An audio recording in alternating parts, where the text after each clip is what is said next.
The Giants and the A's are Bay Area neighbors, brought together each summer for interleague play for the last 20 years.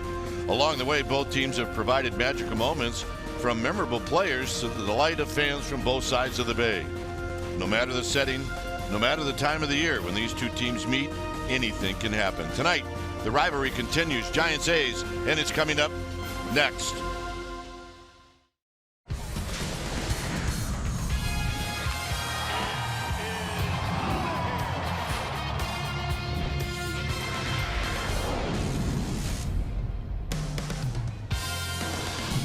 The road trip continues, and tonight, where are we? Well, we're kind of back home. We're in Oakland at the Coliseum for Game 1 of the short two-game series. Welcome to NBC Sports Bay Area, powered by Xfinity. Hi again, everybody. I'm Dwayne Kuiper. Alongside me is Mike Krukow.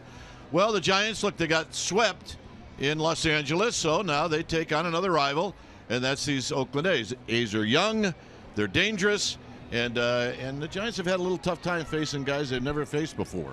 And they hit a lot of home runs, and I think that the Giants, in that there is a bit of an unknown going into this series. I don't know who that really favors, but one thing is for sure, Matt Cain, who's on the hill tonight, he needs to have a good outing. He's lost 8 in a row, so this means a lot to him.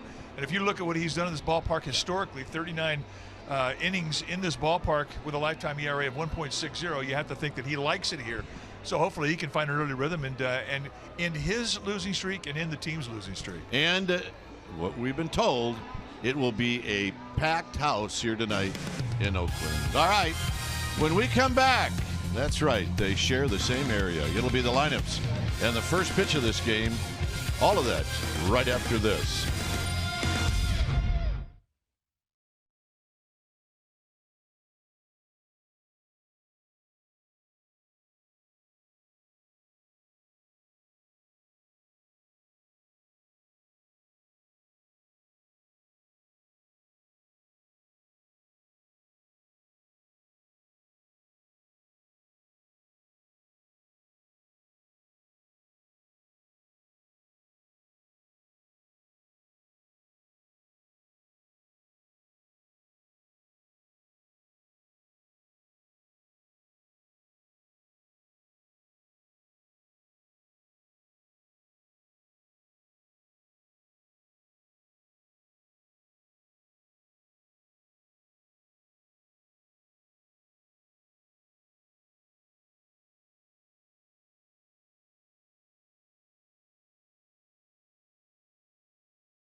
Sports Bay Area is brought to you by Southwest. Yes to low fares with nothing to hide. That's transparency. By Toyota, the full-line automaker with the longest-lasting vehicles in America. Toyota, let's go places. By State Farm, protect the things you've worked really hard for with auto and renter's insurance. Talk to an agent today. By Jack in the Box. Come try the new sweet or spicy barbecue bacon cheeseburger and chicken sandwich. Limited time only. And by the 2017 Jeep Cherokee with an EPA estimated 30 highway miles per gallon. Back here at the Oakland Coliseum as we get ready for game one of this short two-game series. Our game time weather is presented by the Santa Cruz Beach Boardwalk. Hey, it's a great time to get to the beach. The admission-free boardwalk is open daily. 68 degrees here. You see the winds and humidity. And the forecast is partly cloudy. All right, let's take a look at the Giants lineup. Remember, the DH will be used tonight. And the lineup is brought to you by Southwest Airlines. It'll be Span, Panic, and Belt. Buster Posey, he'll be the designated hitter. And you can see where he ranks in the National League as far as average and on-base percentage. Crawford, Jay Wong, and then Carlos Moncrief gets his first Major League start. Hundley will at 8th, and Gorkis Hernandez will hit 9th. On the hill tonight for these Oakland Athletics will be the right-hander Paul Blackburn. And you take a look at what he has done in 5 starts. 1-1 with a 2.25 ERA. Not a big high strikeout total. In fact, you look at the strikeout walks and it tells you a 1-to-1 ratio. It means he's a sinker baller, which is what he is. You're going to see a low 90s sink. He's got a curveball and a slider and a changeup, but most of all, it's going to be sinker, slider, and when he's on, you're going to get a lot of ground balls.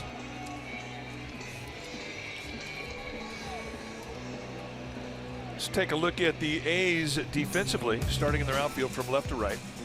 It's going to be Davis, Brugman, and Joyce. Joyce, the best arm in right field. On the left side of the infield will be Simeon and Chapman, Lowry and Alonso on the right side. Bruce Maxwell, he'll be in the squad, putting down the signs. So you see Denard Span getting ready. Giants are coming off of a sweep on the bad end in Los Angeles, losing a really tough one last night. So now they go from their natural rivals to their geographical rivals. So it'll be 4 games in a row against the A's, 2 here and then 2 at AT&T Park. So this game already is going to be later than the scheduled starting time. As Span stands in.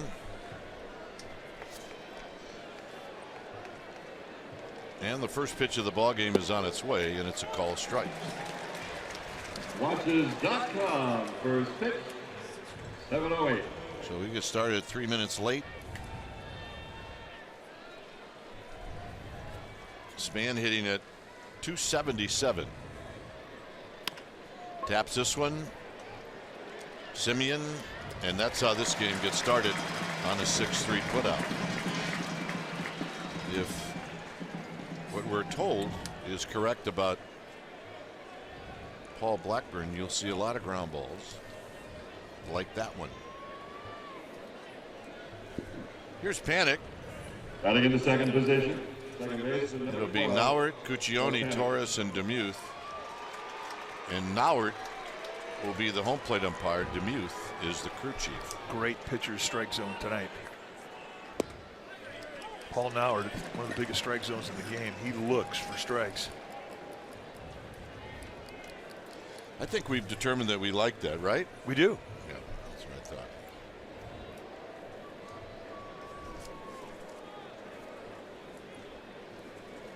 Panic. It's a high fly ball into center field. And Brugman makes the catch. So 2 quick outs. Lots of carry in the ballpark tonight. Very mild evening and the trickling of wind, but there is carry from foul line to foul line, especially down the lines. The infield speed is about medium speed. Same can be said about the gaps in the outfield. Number 9. All in all, very fair field. Fair unless you hit a pop-up in foul territory. Then it favors the pitcher. Biggest foul territories in the game. And Belt bunts it foul. probably not a bad idea for Belt, but in my opinion, it's better if he does it if there's less than 2 outs. Well, I think he does it if they're down 2 or 3 runs and need a leadoff hitter on. But his ability to hit the ball in the ballpark, and this ballpark being live, I think he needs to swing the bat in a tight ball game.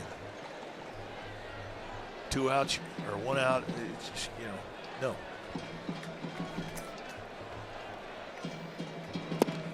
And the next pitch is down low. No swing on the appeal. Belt at 237, so that is down. His other numbers are about where you normally see him. 16 home runs, close to 50 RBIs. Always a good eye, takes a lot of walks.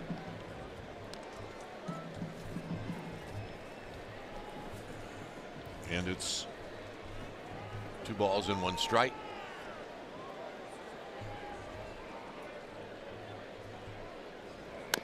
And he rolls it foul, 2-2. Giants are 5-8 against the American League. The last series they played against the American League was against the Indians in San Francisco, and they took 2 out of 3 from the Tribe. Tribe since then has just gotten red hot. Belt takes inside. 3-2. Brandon Belt, 3-2 count. Seems like it's automatic. The A's against the National League this year are 3-10.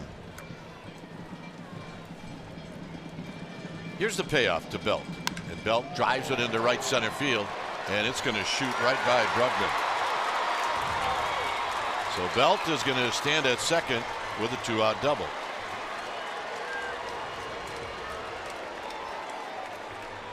Giants need to get him hot. Let's take a look at the 3-2 challenge from Blackburn. And want to walk him. That's a good pitch right in the outside corner at 92. Just a little flick of the wrist, and Belt launches it through the gap in right center.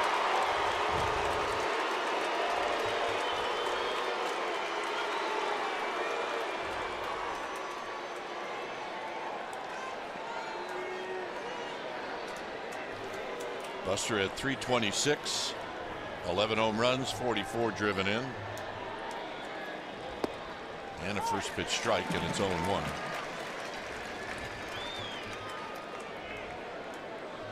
As a hitter, you're going to identify every pitcher and what his strength is, what his best pitch is.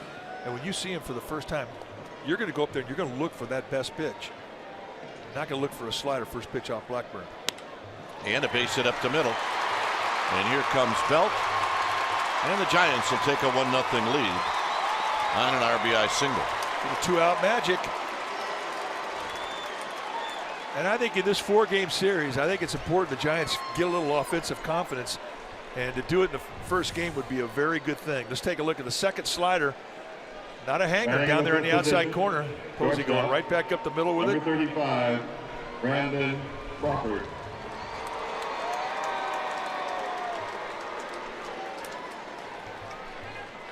So here's Crawford. Crawford at 230 with 9 home runs. He's got 53 runs batted in. It's weird seeing somebody pitch from the right side as a starter. No, you're right. Last 3 games in LA, every starter for both teams was a left-hander. We went back in our memory bank, which we're really good at.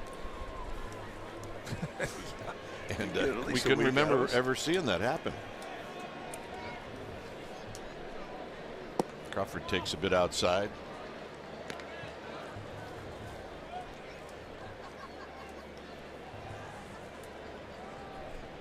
On deck is Jay Wong.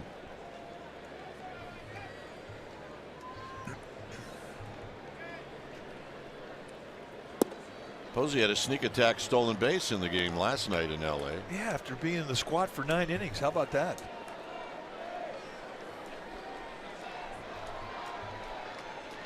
Second stolen base of the year.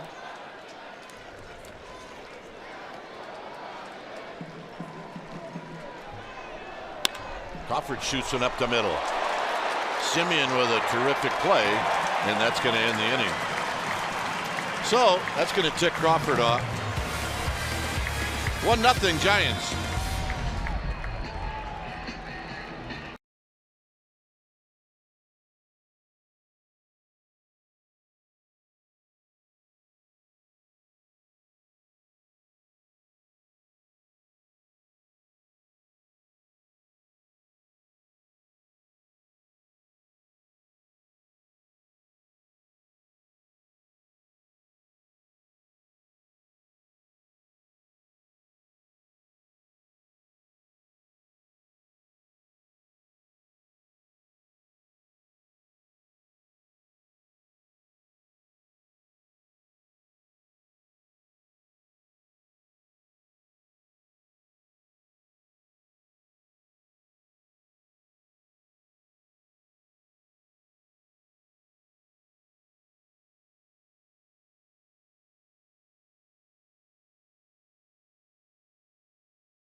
Now it's time for the A's to come up, and their lineup is brought to you by Southwest Airlines. It'll be Joyce, Simeon, and Lowry.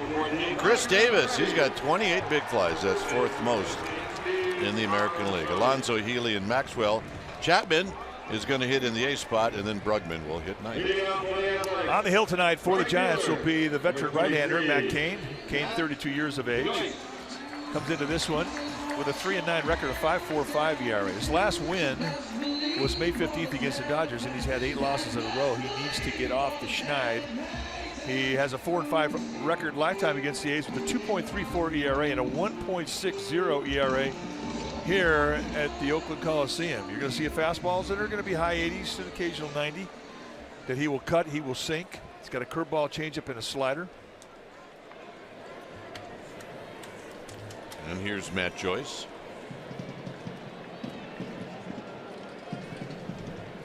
So Joyce in the leadoff spot, hitting .221. 13 home runs, 39 runs batted in. No overshift, but Crawford playing almost directly behind the bag at second. And the first pitch is wide. I think that the A's will do is they'll hit the ball out of the park. 2-0. And they'll try to do it on counts like this.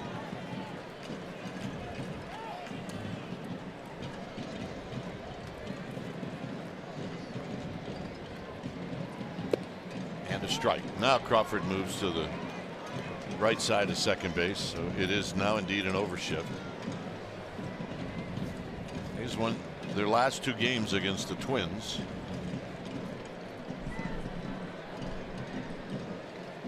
Three and 1.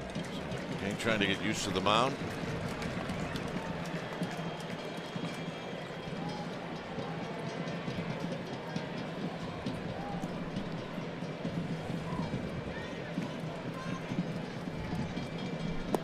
And the walk. Let's take a look at the Giants defensively behind Matt Cain. Starting in their outfield from left to right, it'll be Hernandez, Span, and Moncrief. Good arms on the corners. Crawford, Wong, that's the defenders on the left side of the infield. Panic and Bell on the right side.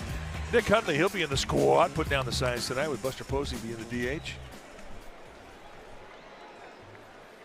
So Kane to Simeon, first time these two have faced each other. And a strike. Simeon at .228, 3 home runs, 11 runs batted in.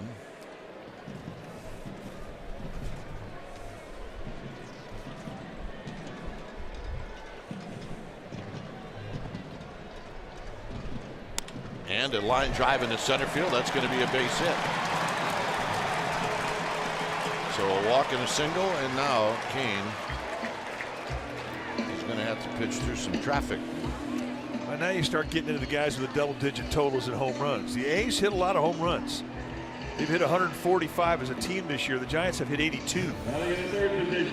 Take a look at the curveball. Not a hanger either. I mean, that's off the plate away down at the knees. Simeon just kind of puts a little cheekless poke on it, knocks it into center. And right now it's become a stress inning for Matt Cain. So here's Lowry.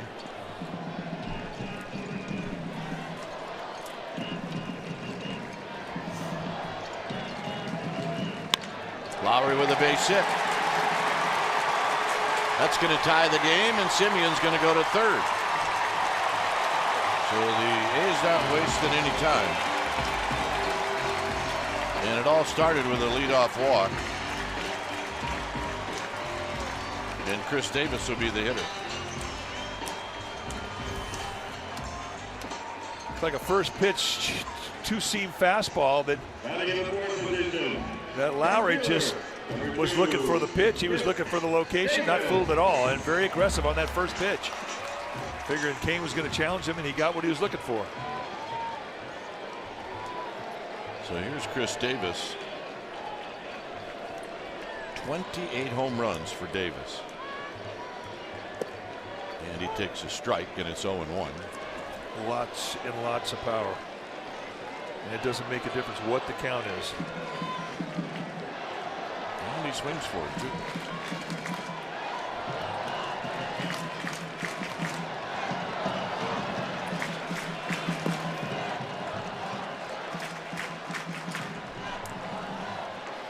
He's had 3 lifetime at bats against Matt Cain. He's 0 for 3.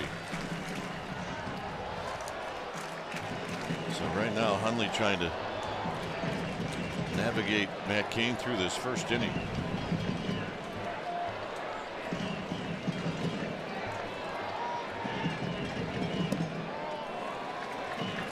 Just a bit low. Talked about the power of Davis at 28 home runs. He had 42 last year.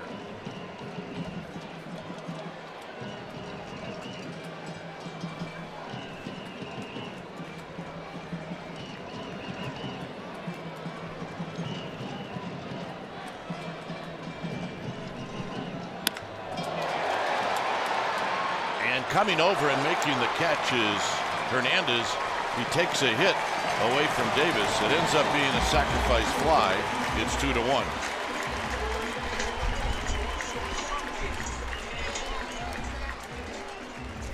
He's kind of happy he just kept him in the park.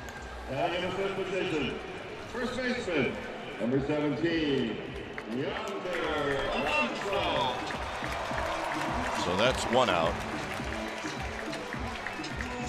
Yonder Alonso's having a big year. Everybody kind of thought that he'd be gone tonight, but he survived the trading deadline. He's got 22 home runs. He's got 48 runs batted in. American League All-Star this year.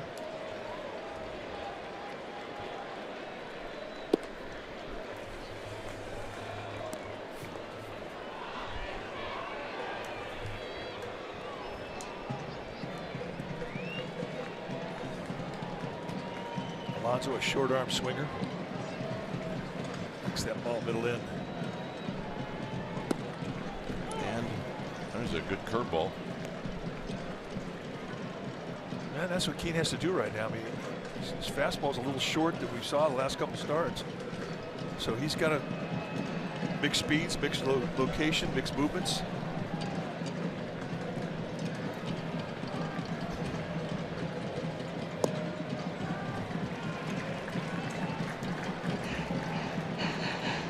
Most vulnerable in that first inning when you haven't got the feel of the environment, the mound.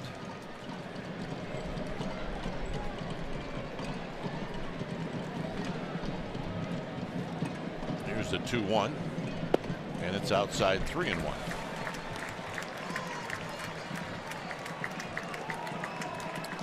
Ryan Healy's on deck.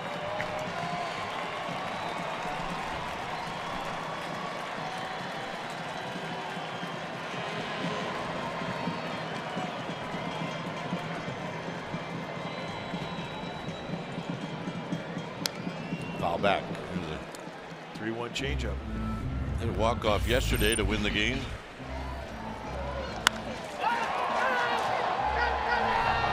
Just said he kind of likes the ball down and in.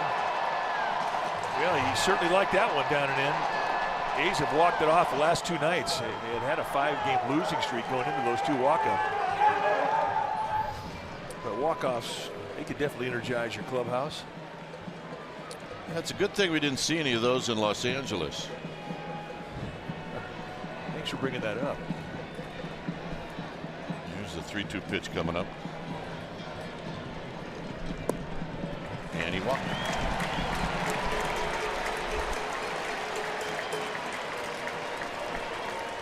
That's going to bring Dave Righetti out.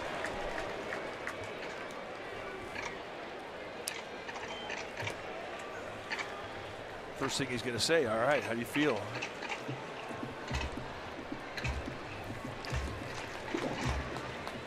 Man, I mean, you know, it's nothing he's going to say is going to be something that Matt Cain hasn't heard before. But you're starting to look for since the first pitch of this game, you're looking for rhythm, you're looking for comfort on that mound. Even an old suggestion you've heard 1,000 times can kick it in for you. So is it possible he could say, how do you feel? And Cain could say, hey, not that great, but thanks for asking. Yeah, well, I've actually said that. How you feel? Awful. I got nothing. How you doing? Here's Healy. 20 home runs. Make that 19 home runs, 58 driven in. And the first pitch is up and in, 1 ball and no strikes.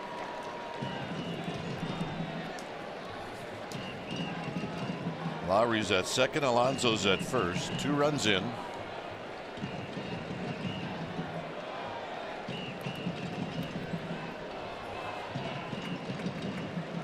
And Kane's going to just turn around and chase Lowry back. One thing about Kane, it's always been a strength of his. You never know what kind of stuff he has when you look at him. It's always the same stoic demeanor. One thing that he's always been able to do his whole career is forget a pitch and get on to the next one.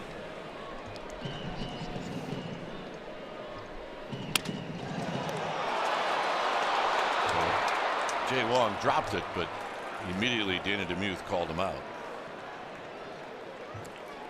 So every once in a while you need an atom ball. Or 2. Yeah. So here's Bruce Maxwell. Batting in the 7th position and catching, number 13, Bruce Maxwell.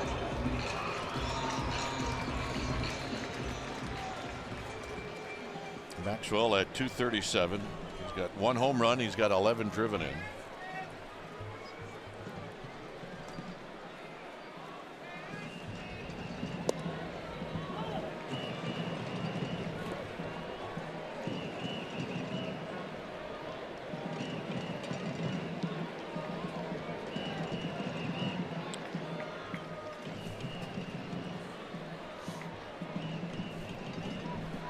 Oh, and 1 to Maxwell. Out of play. We're talking about Lowry at second base. In that perfect game that Matt Cain threw against the Astros, Jed Lowry in that game hit third. And, he popped out in that game. He flied out, and in his last at bat, Cain struck him out.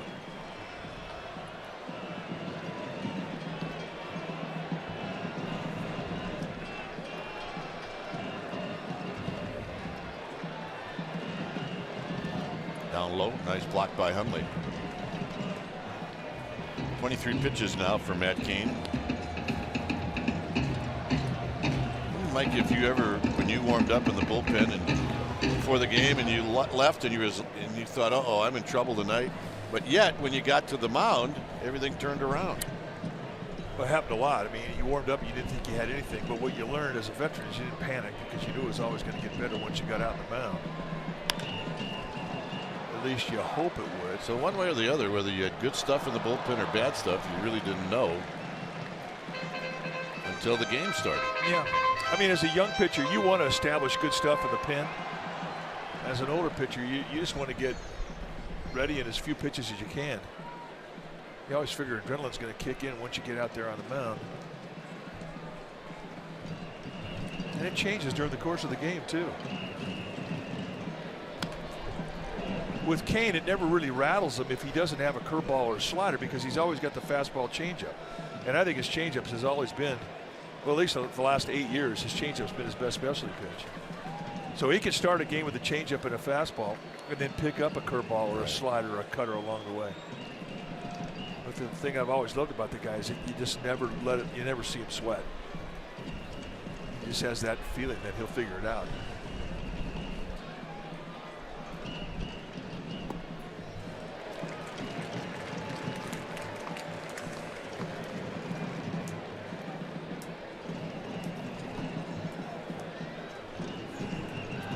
And you can see he is trying to figure it out.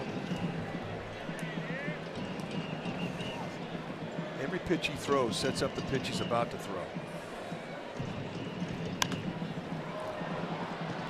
Jay Wong is going to have a long run at this one, and it gives you an idea how a ball that is in play can force you to run a long way and still not get there in time. You can put about 6, maybe 8 tennis courts on each side of the foul lines here. I mean, there's room for it. And I'm not making that up. Huge foul areas.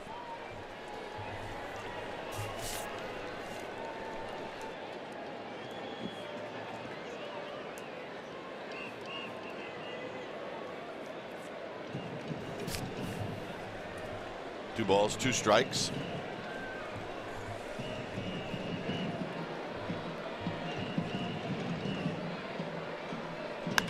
And this is popped up into shallow center field. And it'll be Span coming in. And that'll end the inning. A's take the lead at 25-minute first inning. It's 2-1 Oakland.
Oakland, and I would say most of us growing up in the Bay Area would say it's about time. And I'm talking about the legendary A's broadcaster Bill King being inducted into the Hall of Fame yesterday. He was the recipient of the Ford C. Frick Award. Who better to ask about this, guys, than our own Hall of Famer, John Miller, also a recipient of the award. John said he didn't realize it as a kid that Bill King taught him how to do play-by-play. No one was better at painting a picture on the radio than Bill. And John was adamant, guys, that basketball, football, he was good at it, but baseball to John, he was his best, and it was Bill King's favorite sport, baseball. Congratulations to Bill King, well deserved, guys.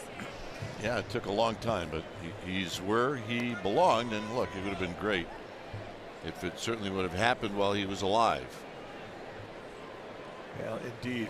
Ken Korak is partnered there, broadcasting tonight. And Ken Korak said it was just magical. The only thing missing was Bill.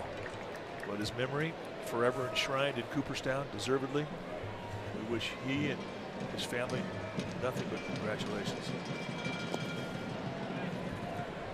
2-2 to Jay Wong, hitting 152. Jay Wong would like to start getting a few more hits. Well, he's not seeing a lot of fastballs. No, he's not. Dodgers softballed him to death. Changeups, curveballs.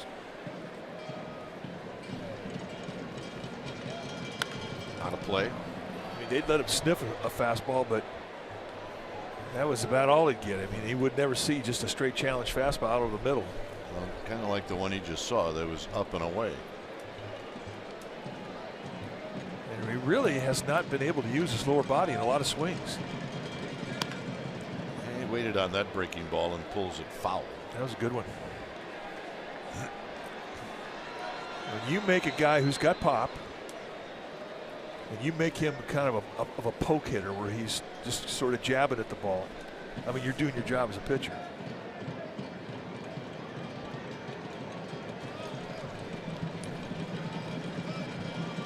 Got him.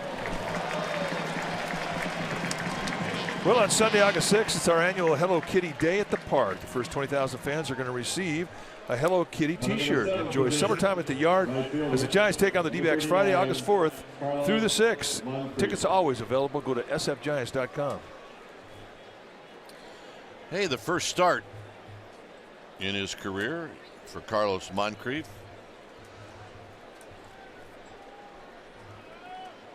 Moncrief, a great story. 10 years in the minor leagues. Yeah, Started out as a pitcher, and here he is in the big leagues as a hitter. And those are the numbers he had with Sacramento in 71 games. Hit .287 with a couple of home runs and 18 RBIs. He's got good speed. He's had 2 at bats. He's 0 for 1. He drew a walk. Swinging a foul. It's 0-2. I think that caught a piece of Maxwell. Maxwell kind of shaking his head back and forth to see if everything's in order. Yeah, that'll make you say, I wish I played soccer instead of took up the catching position. Right on the shoulder, right on the bone. So Paul Nauert has had that happen to him many a times as an umpire. Took a little slow walk out. Gave Maxwell a bit of a breather. Hundley on deck.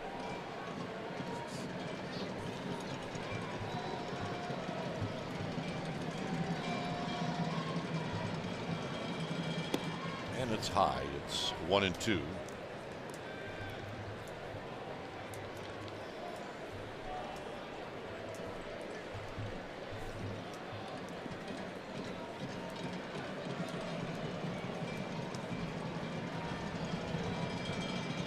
In the dirt. Well, if he's wearing number 39, he can hit. I always thought so. Yeah. Your old number. Just recently it hung on the shoulders of Roberto Kelly. Who could hit? Who could hit?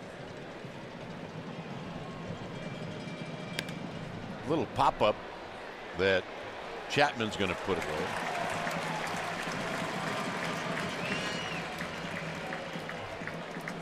So Moncrief retired, and here's Hundley. Batting in the 8th position, the catcher, number 5, Nick Hundley. Hundley hitting .258 with 4 home runs, 17 runs batted in.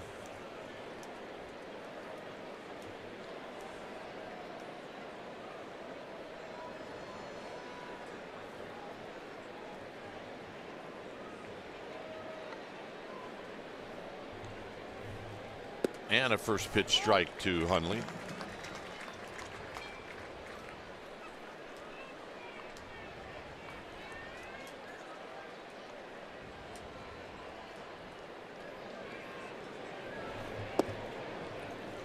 Buster Posey DHing tonight. And you would think that he'd be back behind the dish tomorrow night. Or it'll be Jeff Samardzija on the hill. Into center field. Maxwell broke back, but now, or make that, Brugman broke back, but now he comes in to make the catch. So Kane coming back out.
Steelers. May 21st, 2006. You see Matt Cain with a different uniform on. He threw a one-hit shutout, 3 walks, 5 strikeouts. He threw 120 pitches. The only hit was a double by Jay Payton. And it was Cain's second career complete game and his first shutout. If you looked at him then and now, you don't see that much of a difference. No, you don't. And he's always had that same presence. And it's a presence that brings strength and confidence to those that play with him. And back then, I mean, he was averaging 93 to 96 mile an hour with the fastball. Could pitch high across the letters as good as anybody in the league at that time. I mean, you can be a fly ball pitcher at that velocity. It's hard to be a fly ball pitcher when your velocity drops. He really had to redefine himself this year in spring. He had to learn to use 2-seam fastballs. He had to learn that corner pitches were more important location-wise. Brought the curveball back. Really became more of a finesse guy than a power guy.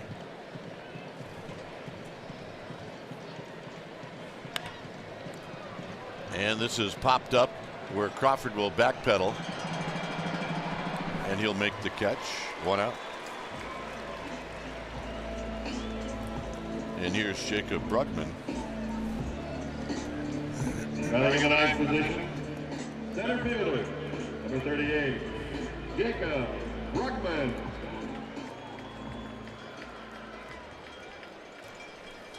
See the numbers for Brugman.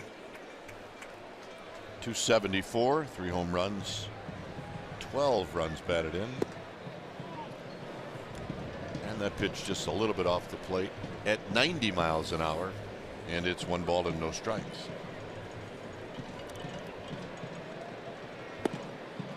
Two and 0.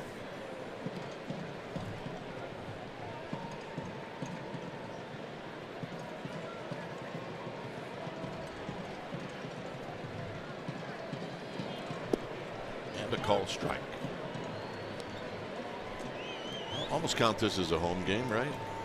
If you get to sleep in your own bed, it's a home game. Yeah, I mean, so the Giants are home for a while. There are a number of Giants players that live on the East Bay. Up the middle, Cain knocks it down. And he'll pick it up, and he'll throw. That went 93 on the throw to first. Well, reminder that Xfinity X1 customers say, show me the San Francisco Giants. They say it into their X1 voice remote, and they get live stats on their TV. And you can change the way you experience TV with Xfinity X1. Looking to see if he got dinged a little bit. Yeah, just taking inventory. Bruise for an out, not a problem. Joyce walked to open up the bottom of the first and scored.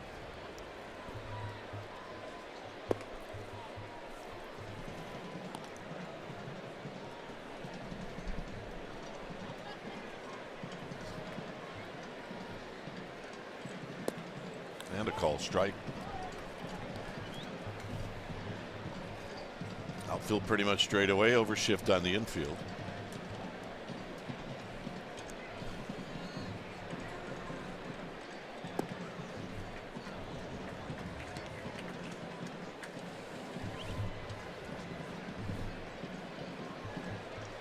This ballpark's such a livelier ballpark than AT&T.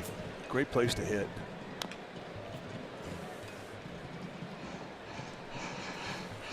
I mean, it's really straight away.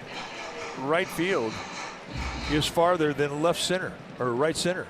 Straight away is 367, right center is 362. So the alleys are short, and that makes it a home run hitter's haven. Before they had Mount Davis out in center field, the stands section, this was a ballpark that really favored the pitcher. It was not an easy thing to hit a home run, especially to center field. On the ground and a base hit as he hits. Joyce hits away from the shift, so it'll be a 2-out single. And I think that's exactly what he was trying to do. Gets a high pitch to work with. Right on the outside part of the plate, stays inside it beautifully. And that's the type of an at-bat right there that gets a hitting instructor, and it'll make him cry. He's so happy. Darren Bush, the hitting instructor for the A's.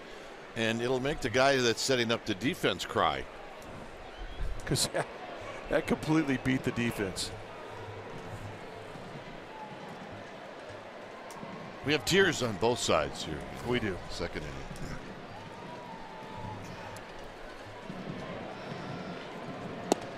Good pitch, and it's no balls and 1 strike. Simeon poked into the center field for a base hit.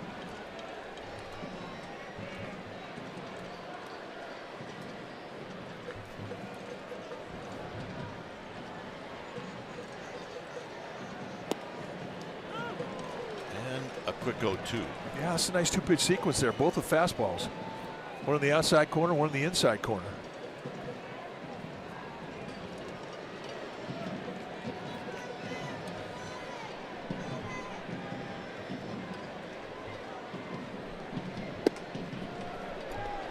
Huntley calling another fastball. One of that ball off the plate inside.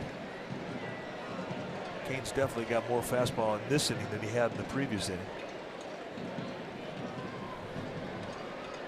In Cain's heyday, all throughout his career, he would build his fastball. Oftentimes, the best ones he'd throw would be late, 8th or 9th inning.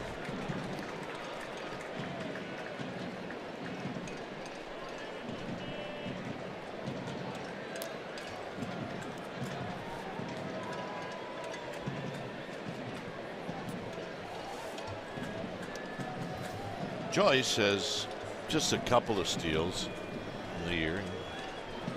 Really not a leadoff hitter because of his speed. He's a leadoff hitter because he gets on base. A's don't run much. They only got 41 on the year as a team. And this is skied out to Moncrief. That'll end the inning. Gorkis Hernandez is going to hit first, and then the top of the order here in Oakland. It's the A's 2 and the Giants 1.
Became the first Dominican-born player inducted into the Hall of Fame. He appeared on 313 of the 374 ballots, and Cooperstown welcomed in the Dominican dandy, and he was styling, as he always does. That's our McDonald's True Stories. Yep, still looks great. Here's Gorkis Hernandez, who takes down low.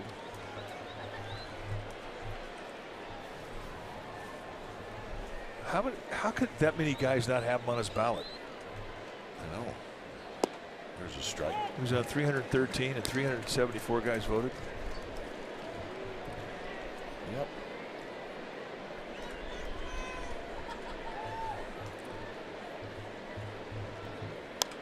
Out of play.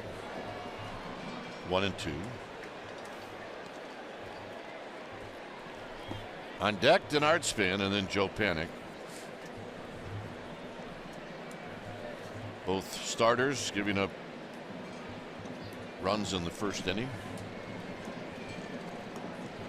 Here we are in the third. It's 2-1 Oakland. And the 1-2 to Hernandez. Got him. 92-mile-an-hour two-seam paint outside corner.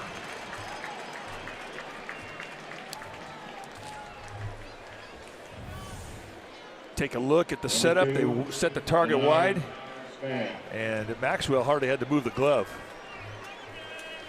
Corquis thought it was a little bit outside. And maybe it was, but not in the eyes of Nauert, and that may very well be his strike zone. He's got a big zone. You'll see width on both sides of the plate. Wider than that last pitch.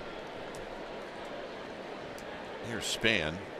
Span hits one to Lowry at second base, 2 down.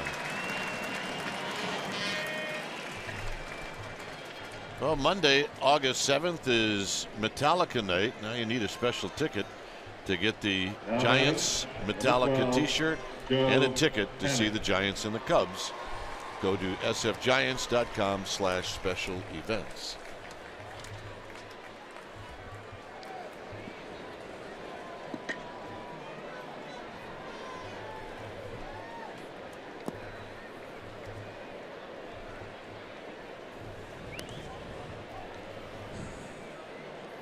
So here's Panic.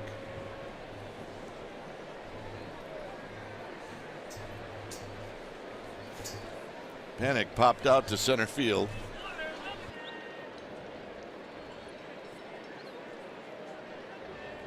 And Panic pops this one up. Who's it going to be? It's going to be Joyce. And a nice inning, 7 pitches for Paul Blackburn. It'll be Jed Lowry to lead things off.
By clean, crisp Coors Light. Team fielding percentage leaders this season in the major leagues. Well, take a look. The Royals, Marlins, Rockies, Angels, and oh, by the way, the Giants are in the top 5 with a .987 fielding average, the same as the Angels. Here's Jed Lowry. And Lowry pops it up. A lot of pop-ups tonight. That is going to be right into the A's bullpen.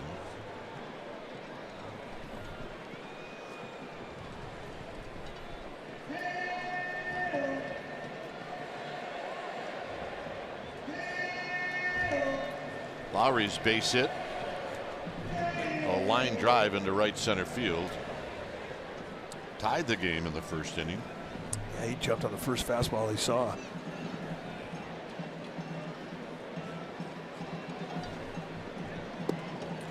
Takes the off-speed pitch, the curveball high. It's a ball and a strike.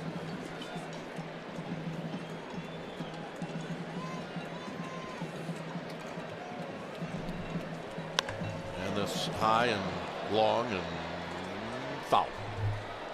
If you know a guy's up there and he's a pull hitter, especially if you're a right-handed pitcher with a curveball against a left-handed pull hitter, you throw that big slow curveball down and in off the plate, and a lot of times you can get 2 strikes for free. I mean, they may go 800 feet, but you'll get 2 strikes for free.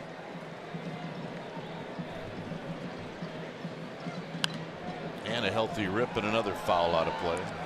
Problem with that theory is that you just don't see that many dead pull hitters anymore like you used to in previous generations. Guys are taught to hit differently. They use the gap-to-gap approach, use the middle of the field.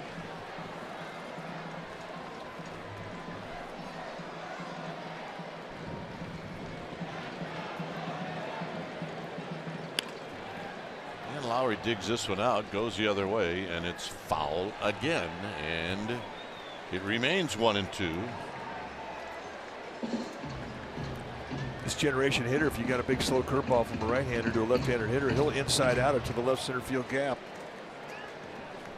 Ticks you off.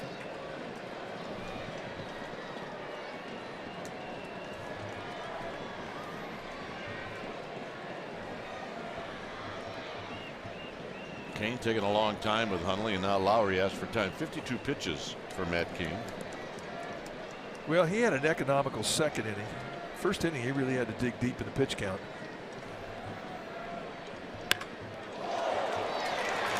Off with Kane and a base hit. I think that caught a little flesh. I think it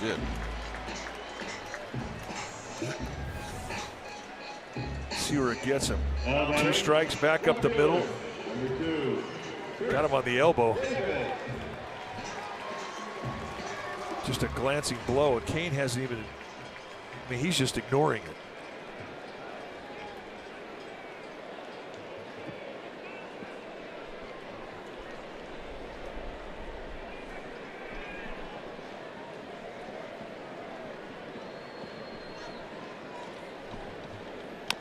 Tap to Kane.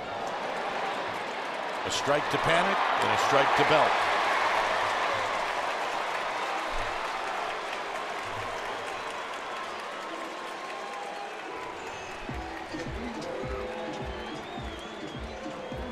So that's 1-4-3 on the double play. Well, and Kane has to go a little jump ball here. That's about as high as he can go. Gets himself gathered. He knew he had time.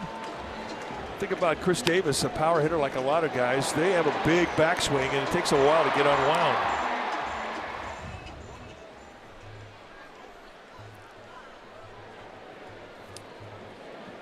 Alonso drew a walk in the first.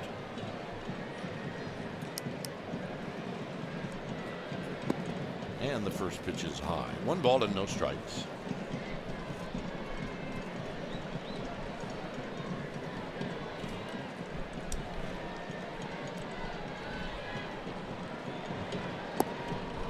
Two and 0.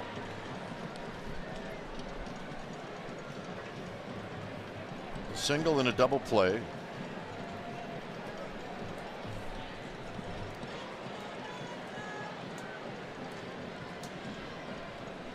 And a strike. 2 balls and 1 strike.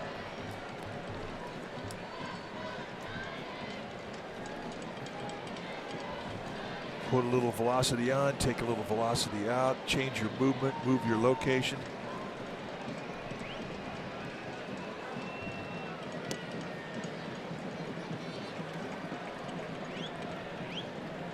Panic out in shallow right field.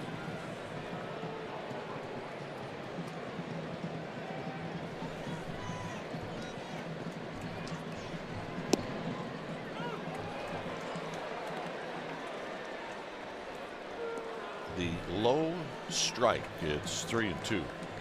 You would think in a 3-1 count, he'd be looking for something down and in. Yeah, absolutely. And that was it.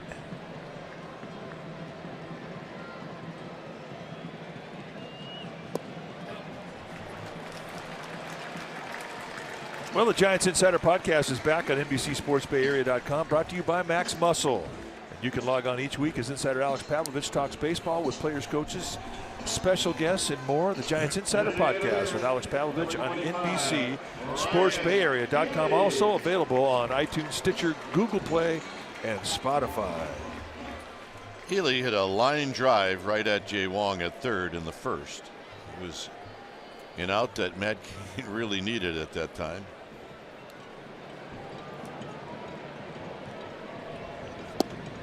Nope, outside, 1-0.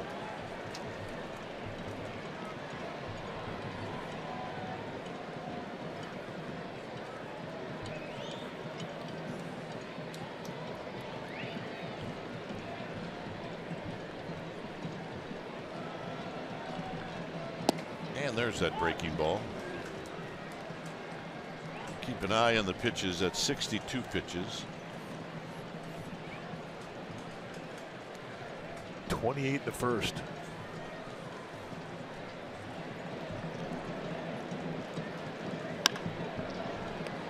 One and two. If you go by your formula, after 3:45 would be very good. Yeah, 45 or less. Anything over that, you're really going to rely on your bullpen later in the game. And with Cain at 63, you get an idea just how far over the norm he is. On the ground and a base hit. So Healy singles, and here's Maxwell.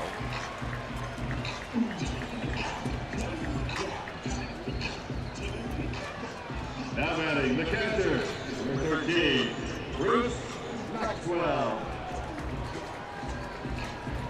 Maxwell with runners on first and second in the first inning with 2 outs, popped out to Denard Span.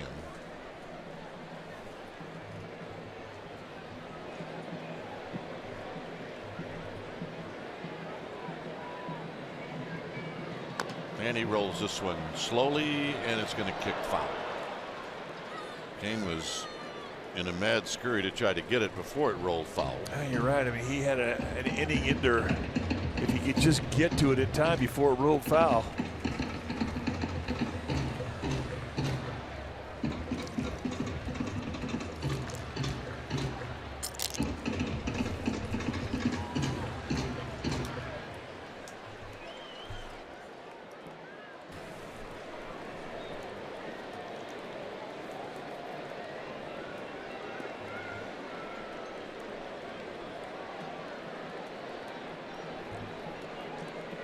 So Cain out in front, no balls and 1 strike.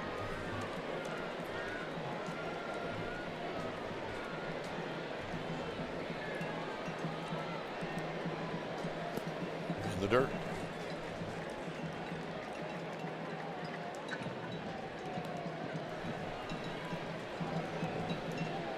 At this point, if you're Matt Cain, you're not even concerned about the number of pitches you throw. No, he's not. He's just get it, go as long as you can, as hard as you can, keep your team in the game. Simple assignment.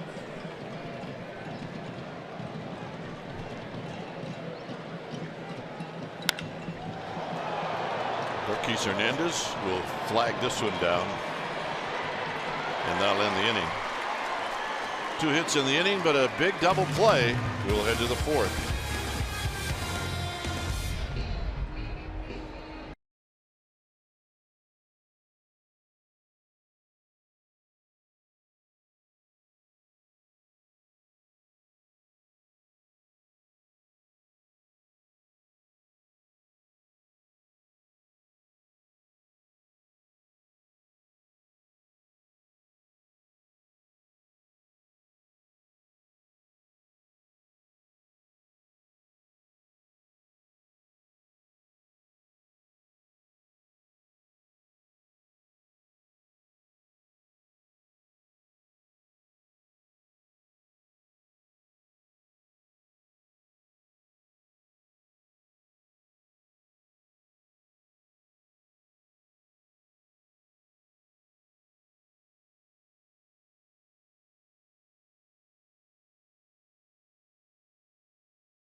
relive some of the greatest moments in Barry Bonds' career with Bond Stands Alone, a special feature you can see during every Giants pre and post game shows right here on NBC Sports Bay Area. It is a celebration of Barry Bonds as we approach the 10-year anniversary of 7-5-6, which was on August 7th. Here's Belt. Belt takes low.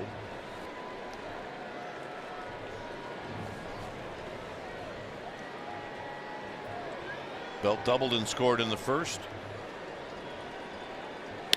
Here he hits one high into left center field. It'll be Davis, and Davis on the track makes the catch. All right, let's check in with Amy G. All right, gentlemen, some updates on Mark Melancon, Johnny Cueto. Melancon threw yesterday for the AAA River Cats. 1 inning pitched. He allowed 1 walk and induced a double play. He will likely pitch again Wednesday. That's the hope for him. He was with trainers today being evaluated. Johnny Cueto started tonight for the San Jose Giants. His line, 3 innings pitched, 2 hits, no runs, 1 walk, 4 Ks. A little concerning, gentlemen. He only threw 34 pitches. He was scheduled to throw 70. Dwayne? All right, Amy, thanks. Here's Buster Posey, and Posey wraps one into center field, and that's a base hit. Posey not waiting around. I was in the room somewhere. Buster asked someone asked Buster if he liked to DH, and he goes, "Yeah, only if I get some hits." Well, he's on his way to getting some hits. Well, he's got 2 tonight. Well, we used to tease Barry Bonds about it. I mean, he didn't do well as a designated hitter. Crawford hit the ball very well, but Simeon made a very nice play to his left. So we're going to see if Brandon Crawford is ready to take off. Outside, 1 ball and no strikes. That's about the only thing Bonds didn't do well.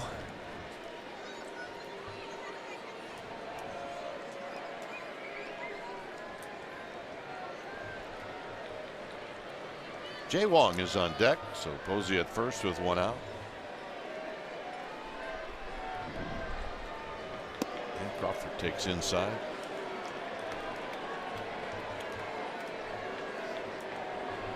Yeah, Bonds had 116 at bats. They're giving us Bonds' numbers from the truck. He walked 54 times as a DH, hit 10 home runs as a designated hitter. Swing. And gonna miss. Change up on a 2-0 count. Staying away from predictability. That changeup now 2-0 if you've got one is almost predictable. Yeah. You see it a lot. You see it a lot. Cutters, changeups, splits.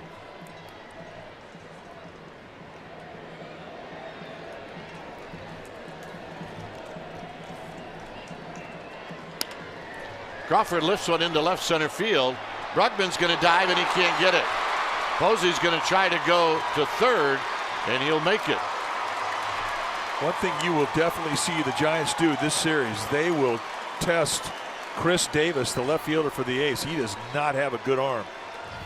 And Buster Posey, who does not have great speed, although he's feeling a little frisky, had a stolen base last night. Once he saw this ball drop in front of Brugman, I mean, he never hesitated to head over to third. Davis just does not have a strong arm. So you can watch the route. All right, that ball's bouncing, hits the bag. Never a second thought. He's heading over to third. So Jay Wong struck out in the second. Here he's got to put the ball in play. Low. 1 ball and no strikes. Posey at third, Crawford at first. A 2-1 lead for the A's here in the 4th.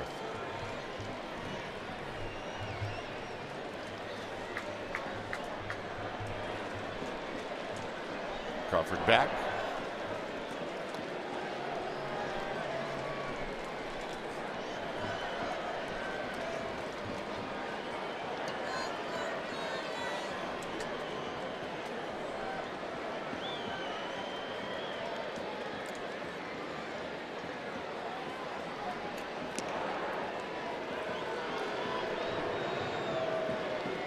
Not sure if those are being called by Bob Melvin or if Blackburn is choosing, but I don't think Crawford is going anywhere, to be honest with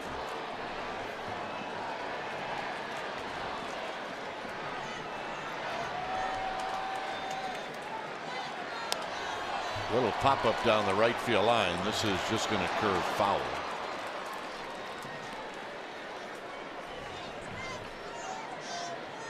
One thing we do know about Bruce Bochy, though, if you got a sinker ball out there and he's established it, the way you establish it in the eye of a manager is you have your team hit a lot of ground balls, and Blackburn really hasn't done that. He is a sinker guy. If he's throwing more ground balls on the ground, I think you would see Crawford perhaps move and start just to stay out of the double play. Now he goes, and a base hit into right field. Crawford's going to go to third, and the Giants have tied it up. So a nice piece of hitting by Jay Wong.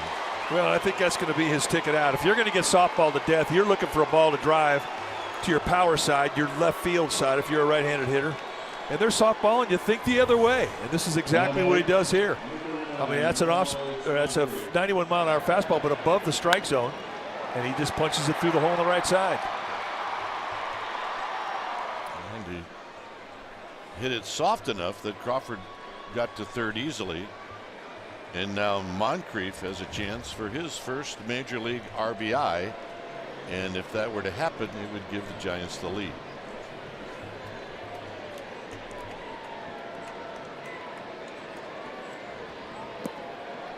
Low and in, 1 ball and no strikes. Hundley on deck. 3 straight singles for the Giants here in the 4th.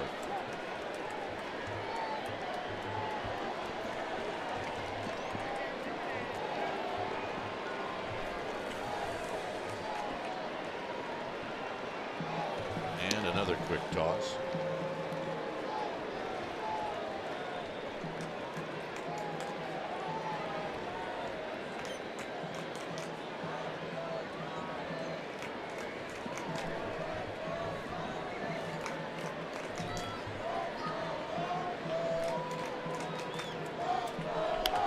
Out of play.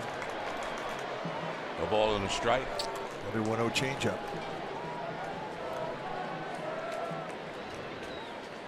With all the changeups, cutters, off-speed pitches that guys will throw at fastball counts, I mean, it really gives you an understanding as to why hitting instructors stress the middle of the field.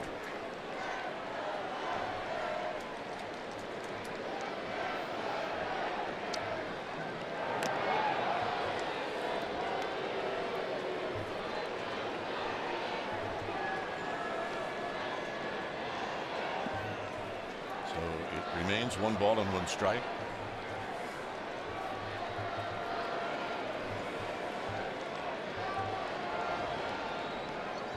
Up the middle. And it'll be a base hit. His first one in his career. And it also gives the Giants the lead. How about that? They've been waiting a long time for that hit. Yes, he has.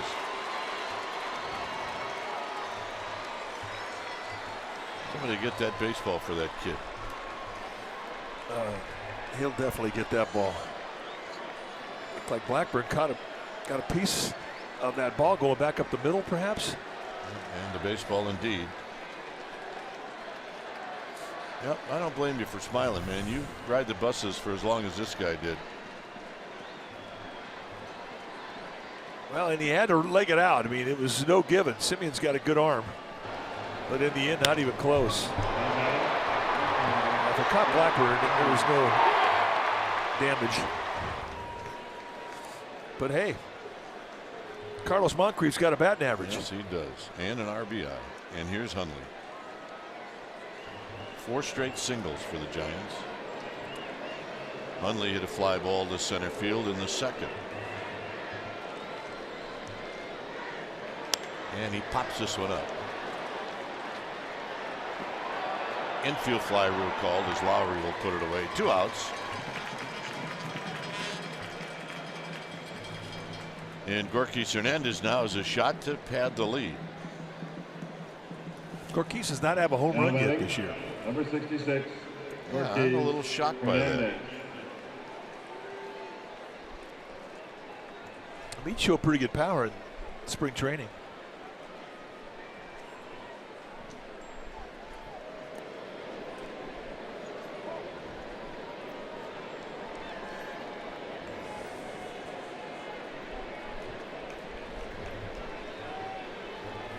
This will be pitch number 52 for Paul Blackburn. The pitch, and it's high. 1 ball and no strikes. Blackburn is now allowed 6 hits in the game.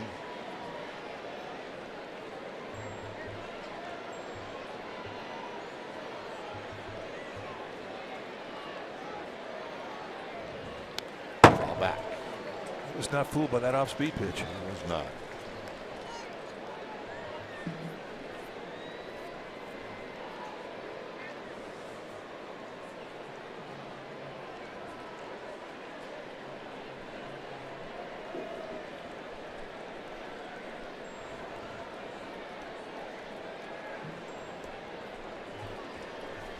So Hernandez waiting on Blackburn and the pitch. And he's going to end up going around. It's 1-2. An unfortunate one for Hernandez because he really just couldn't stop his swing. He's trying to get out of the way.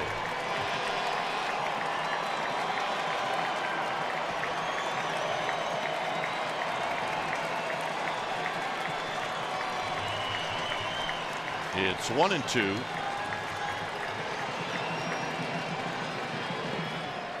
Good take and a good play by Maxwell. 2 balls and 2 strikes. April, that 1-2 breaking ball in the dirt away. Yeah, he's swinging. He's hacking. Exactly. Not anymore. That's why his average has climbed right up the ladder. Hit 255 and coming into this at bat.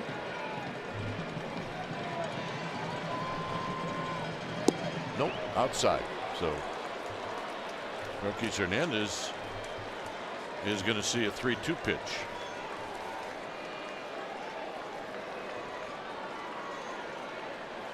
Denard Span would love to get a chance to hit this inning. Yes, he would. Runners will go. On the ground to second. This will end the inning. But for the Giants, they take the lead by scoring 2 times on 4 singles. It's 3-2 Giants.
On NBC Sports Bay Area is brought to you by Amici's East Coast Pizzeria. When you want the best pizza in town, Amici's delivers. By Lenardi's Markets. For a location near you, visit lenardis.com or find us on Facebook. Lenardi's, quite simply the best. And by Provident Credit Union Super Reward Checking. We pay you.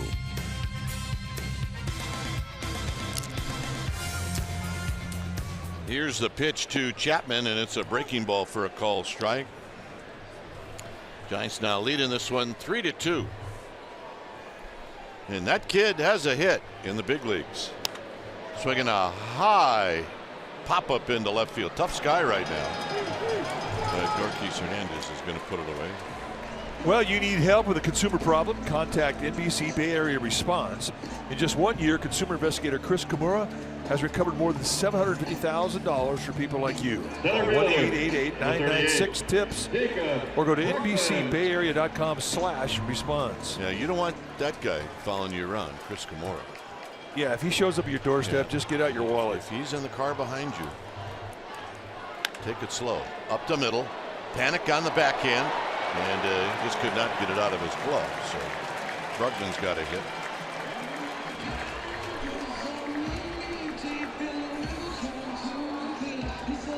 Yep, got to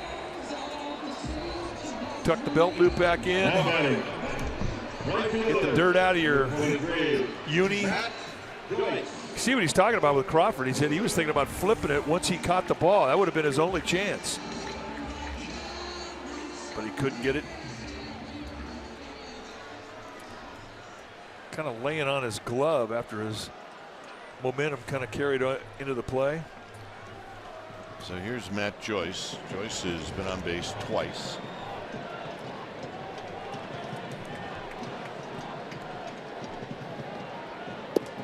First pitch is wide, and it's 1 ball and no strikes.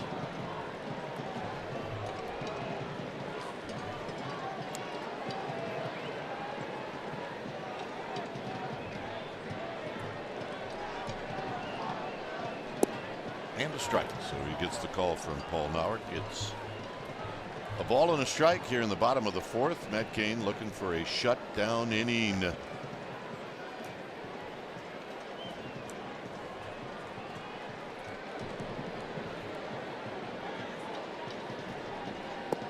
Low.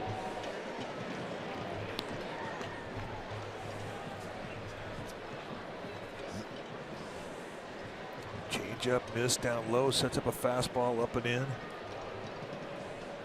Every pitch sets up the next pitch with Cain. High fly ball to right, hit pretty well. Moncrief on the track, he makes the catch, and he shows a pretty good arm. Remember, he was a pitcher before he became a hitter, and he just zipped in a strike to Crawford. Yeah, he's got a good arm. His dad, Homer, was a pitcher, got to AA level. But here he goes all the way back in the little nook there at the 367 sign. And not a whole lot of momentum coming to the play. And there you get a chance to see the strength of his arm. And it was just one hop strike to Crawford. And the reaction. Yeah. Joyce thought he had it. Yeah, that's when you start thinking about other ballparks.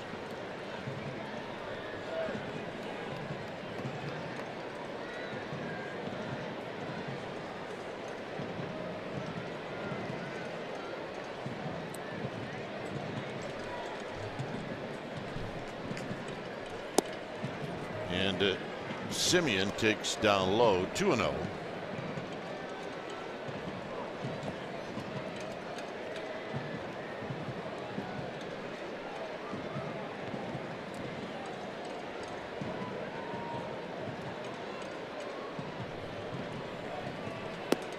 And a high strike.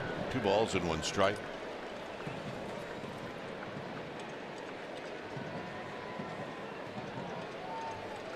See the power numbers for Simeon with just 3 home runs. There's a reason for it. This is just his 32nd game of the year.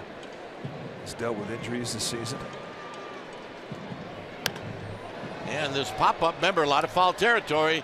Belt on the move, and Belt in front of the dugout just slowed up a little bit, and it bounces into the seats.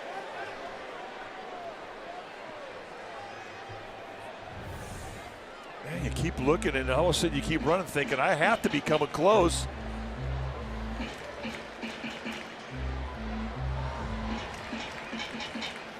It is weird when you're the visitor and you don't play with these foul territory areas very often. Remember too, what Belt is used to at AT&T is some of the smallest foul areas in baseball.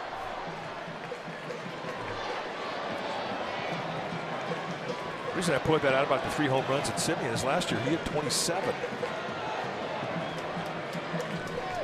He spent almost, what, 75 days on the disabled list? Fractured a scaphoid bone and had to have surgery back in April 18th.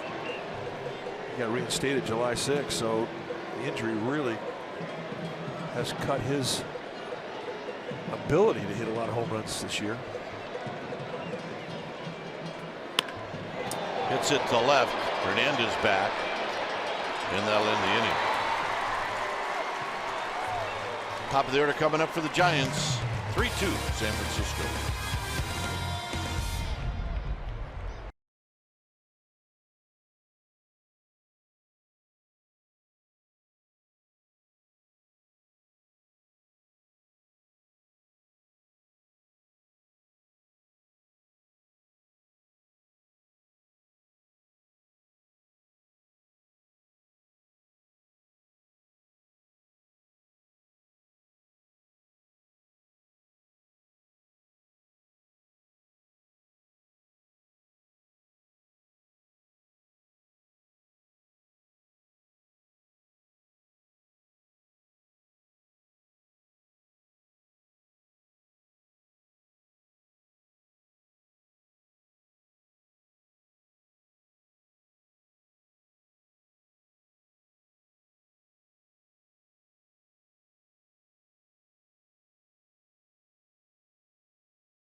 On Monday, the 7th, and that's also Metallica night.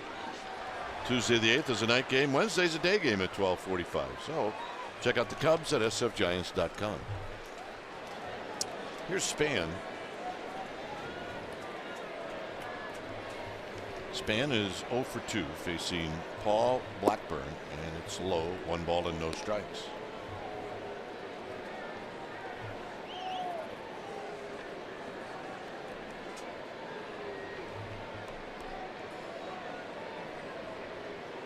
A's defensively at the corners are in. Thinking that Span just might do what he showed that he might do, and that's try to bunt for a hit.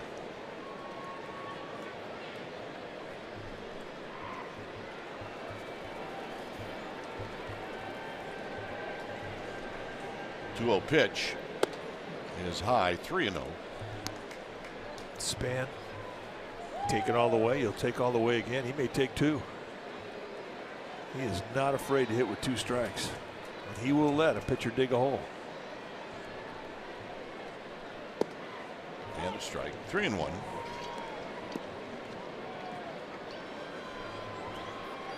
And he'll also cherry pick when he's sitting in a 3-1 count. He'll look for a pitch to knock out of here. Span's got 7 home runs.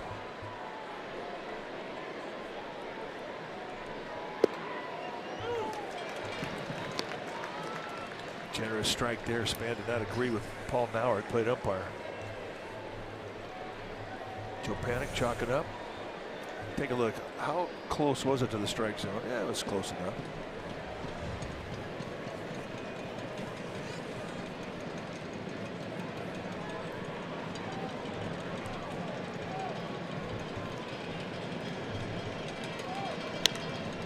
Lifted out to left.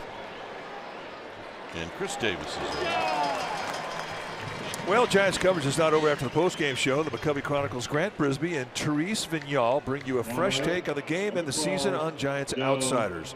Tonight, after postgame live, check it out.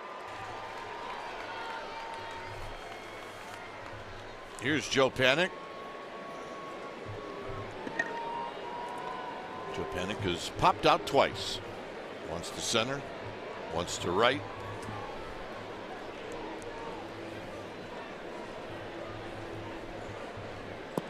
And he takes a ball, 1 ball and no strikes.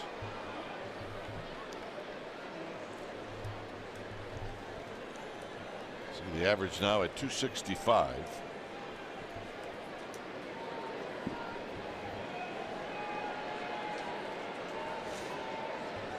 At the point now in the season where if you make an out, your average drops just about a point. And if you get a hit, probably goes what, 4 points, maybe 4 or 5 on a hit. Outside, it's 3-0. I would expect you to know that. You're an old hitter. You know what? I used to know that very well, but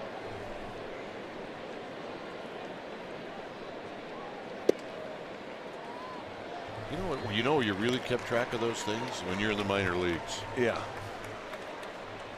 You also know the guy that's playing your position, what his numbers are too. Yeah, 2 levels above you and 1 level above you.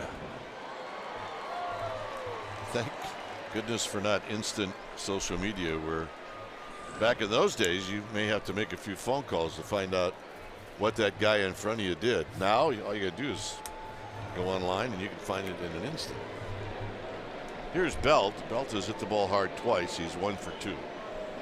Plus, every organization has a rating system for all its prospects. They rate their top 20. Well, I mean, if an organization like the Giants, they'll have 140 prospects, part of their minor league organization. If you're not one of the 20 guys, you're bummed. Yeah, you are. How do I get in that top 20? Well, how about getting some hits? In all honesty, cheering against a guy, it doesn't work, but it's kind of human nature.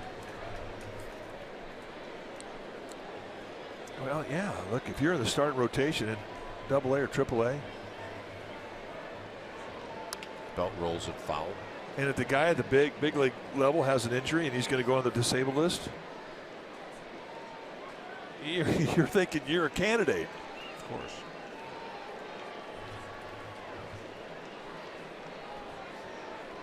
And if you're sitting there on the bench watching one of your teammates throwing a no-hitter through 7, you're hoping for a couple of hits. Come on. I mean, that really is the difference between the minor leagues and the big leagues. Big leagues, you don't think that way anymore. Belt takes low. Chapman was playing into the grass thinking that Belt might bunt, but once it got to 2-1, he was moved to the shortstop position.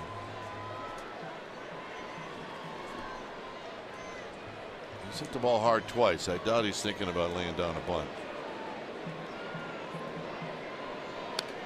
And he had a good rip. It's 2-2. Good rip. But it is what you say it is. It's human nature.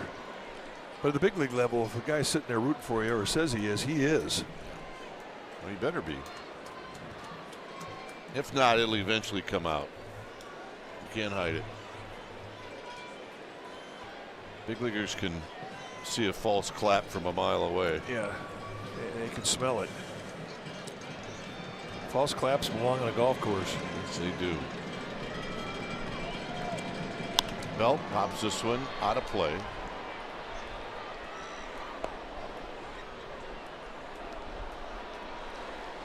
There you go. Did you catch that with her hat? Hey, if you didn't bring your glove, it's that or your purse. 72 pitches for Paul Blackburn.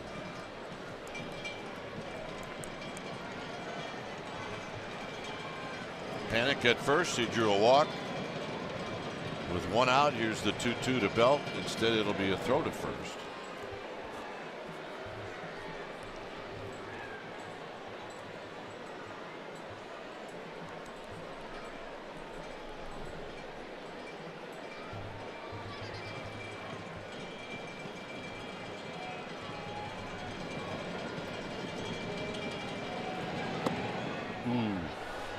Oof. 3-2. He wanted to. And that pitch was to the scout report. Time this year when all the teams in baseball were trying to power. That high strike across the letters to Brandon Belt.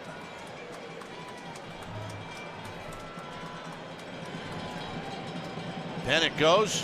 Swinging a foul. And we'll do it again.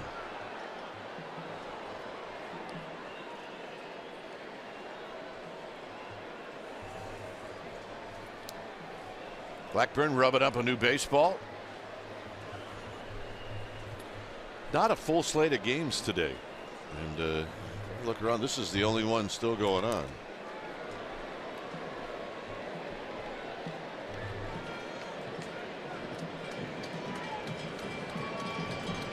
And another 3-2 pitch to Bell. Instead, it will be Panic diving back into first.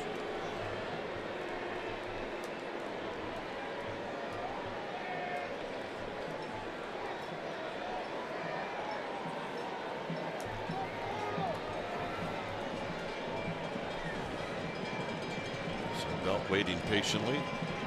Panic goes. Strike 3 call. Throw down to second. And they got him. And that'll end the inning.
Authority of the San Francisco Giants and may not be reproduced or retransmitted in any form, and the accounts and descriptions of this game may not be disseminated without the express written consent of San Francisco Giants Baseball Club, LLC.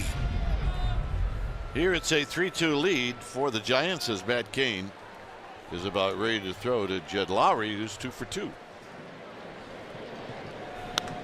And he hooks this one foul. Take a look at that. The strike him out. A little backdoor breakable. Generous call.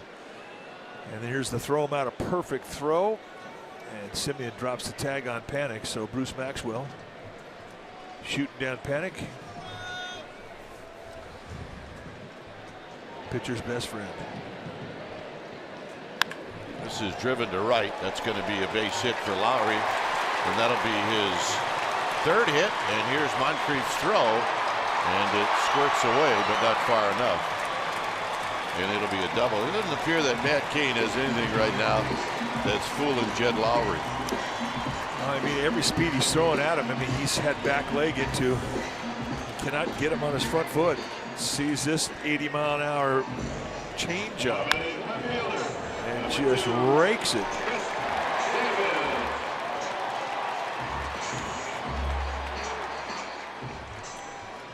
I'm going to go back to the Belt strikeout, and look, it's a close pitch, but I'll say this about Brandon Belt.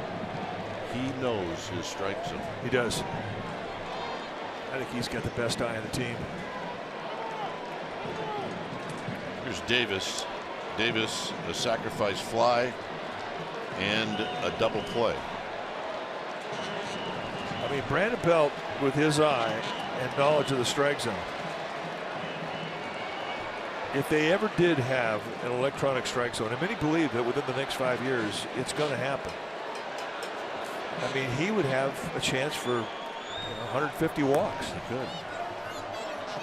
Kyle Crick starting to get heated up very quickly as the pitch count hits 81.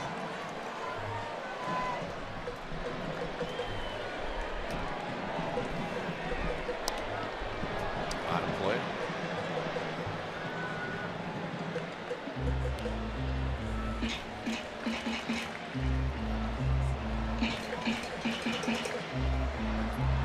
Davis shaking his hand like he got a little bit of a stinger.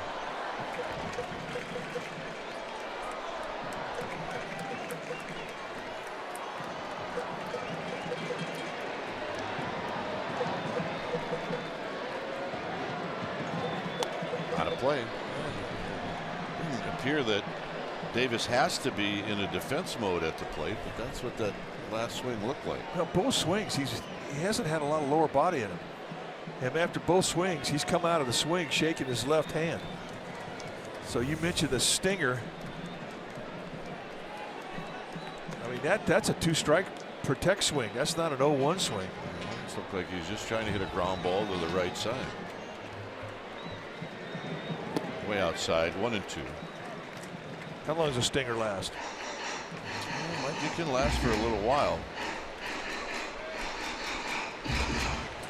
He's still moving it around, so in his mind, it still hasn't left yet.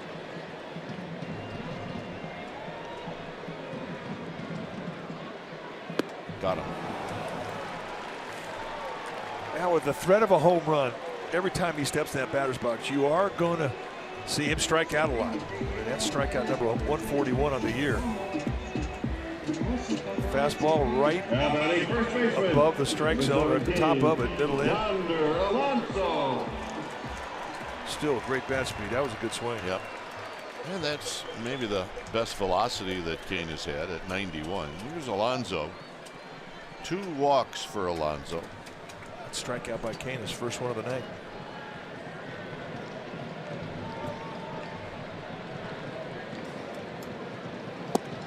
Low for a ball, 1-0.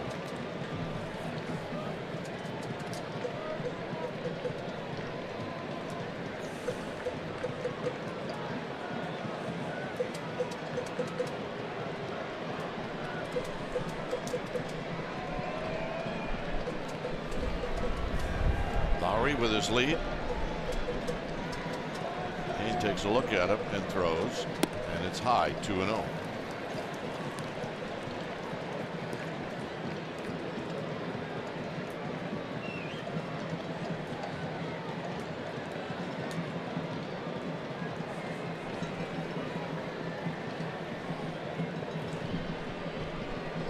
Kane trying to figure out how he can slip a strike into yonder Alonso.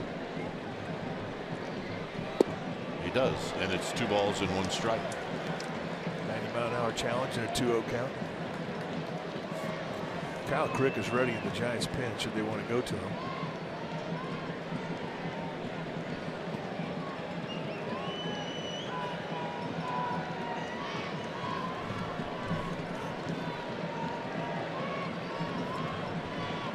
So Kane gets the sign from Hundley.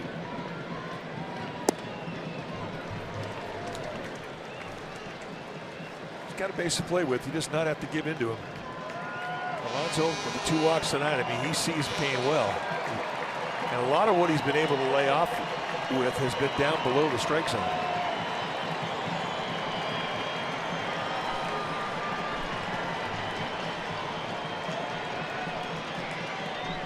Up the middle. Crawford's got it. Thank you, shift.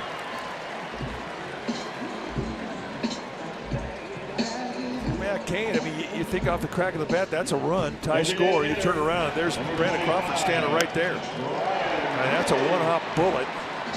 Got slowed down a bit by the mound. And in the end, just a can of corn ground ball for Brandon Crawford. The shift in this case taketh away. Here's Healy. Healy's hit the ball hard twice. And he takes a curveball for a strike.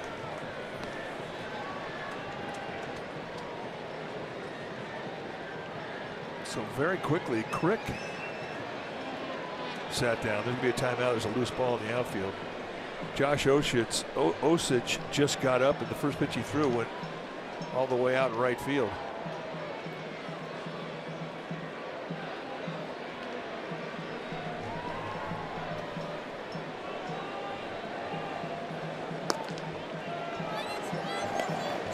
There's Osich. This will get Kane out of the inning. His belt is coming in. Side retired. Leadoff double wasted. 6th inning coming up. And it'll be Buster Posey to lead things off.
Unbelievable. 5 years ago today, July 31st, 2012, Hunter Pence became a San Francisco Giant. It's our Ford Smart Play brought to you by your California Ford dealers. We caught every single moment, the arrival, the autographs, the clubhouse visit, and of course, a welcome by Murph and a welcome by Timmy.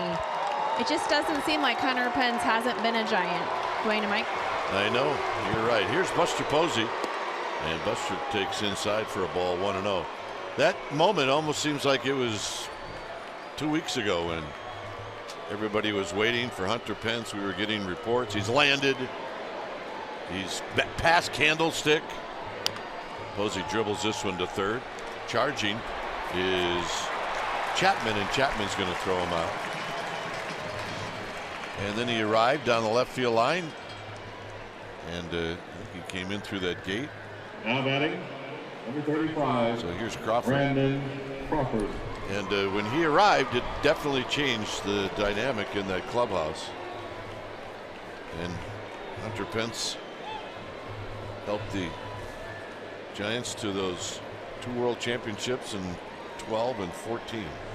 Well, I remember when he walked to the Giants clubhouse. I mean, he came in and he faced the barrage of press. There's a swing and a miss, and that's what Amy G was showing, how he meets Tim Lincecum. His locker ended up being maybe 2 or 3 doors down from Lincecum's. And when it was all done, all he wanted to do was go work out. Yeah. I need to go work out. Crawford takes high, and you figure, all right, here's a kid born and raised in Houston. Is San Francisco going to be a town that's going to embrace him and vice versa? You think? Yeah, he found a home.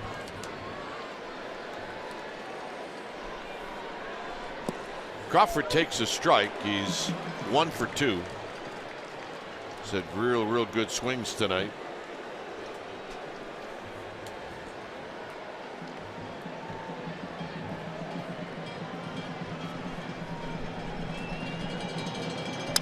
Rolls this one, and Chapman is going to throw wide, and Alonso helps him out, 2 down.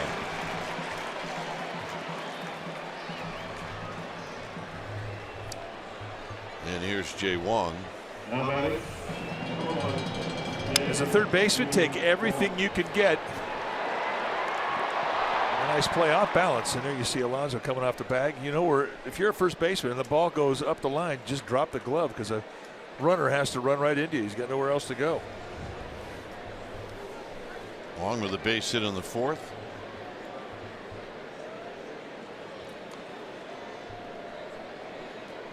Bochy said the other night when he let Jay Wong face Kenley Jansen, Giants had the tying run on base. Joe Panik was available, and the answer Bruce Bochy gave was, well, he said, I just think that this guy has a nose for RBIs. And Jansen ended up striking him out, but he did have a nose for an RBI in the 4th.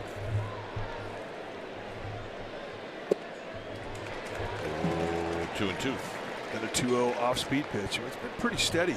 Both pitchers tonight, Kane, Blackburn, they got into a 1-0 or a 2-0 or a 3-1 count. They're throwing curveballs, changeups. Outside corner. 2-0 curveball, sets a little backdoor fastball up in the outside corner.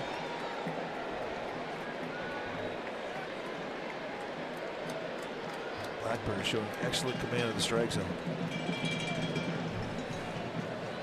Curveball in the dirt. He had a pitch and a 2-2 to play with. And from Wong's perspective there, that's a good take.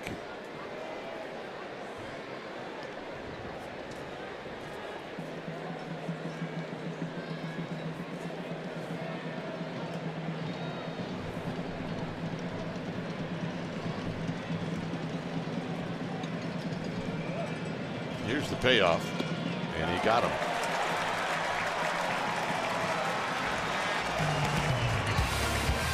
It remains 3-2 Giants.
Area is brought to you by the 2017 Chrysler Pacifica.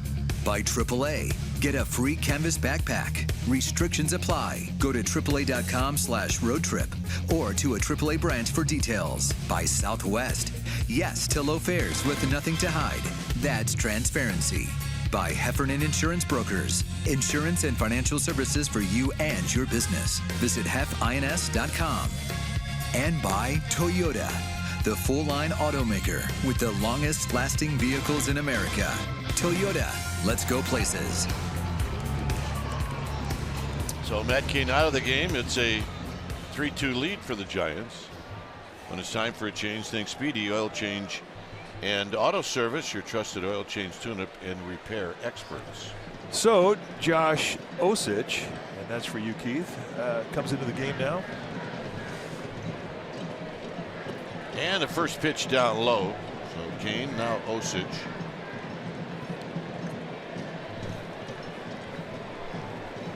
Maxwell is popped out and flied out. Osich with good stuff. He's got 4 pitches, mid to high 90s with velocity. And in a lot of ways, Mike, he's a lot like Santiago Casilla. Is if he throws a strike on the first pitch, it's going to calm him and everybody else down.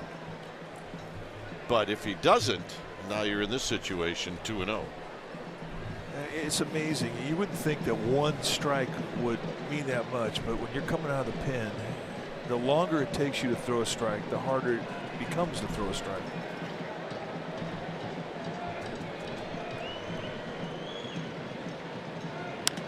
Out of play. Osich does indeed come in with a strike.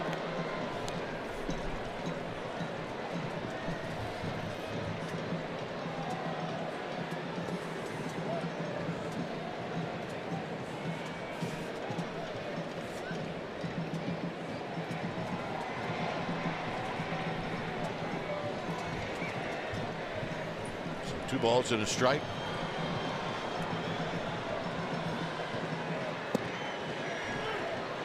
And at 96, a good pitch. 2-2. You know, he's been streaky. This year he started out the season, and Osich had a problem with the strike zone. He had a problem with, the feel of his pitches, being able to rely on him when he's behind the count. Then he got hot. And when he got hot, he brought in another couple pitches. He started throwing a curveball more, started throwing a changeup more. And he was a legitimate 4-pitch guy. And then about the last week, he's kind of fallen out of that good rhythm, and he's searching again.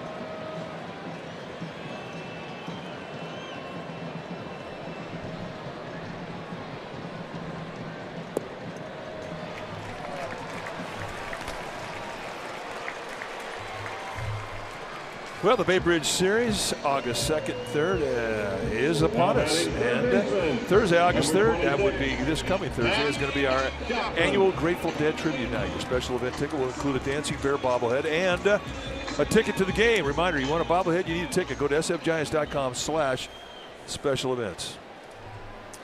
So the walk to Maxwell, and here's Chapman.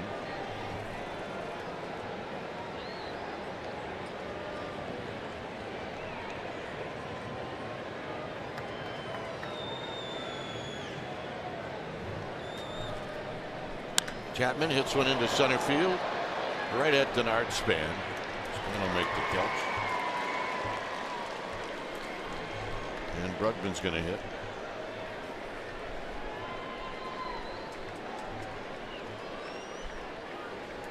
Or maybe not. Looks like Raj Davis.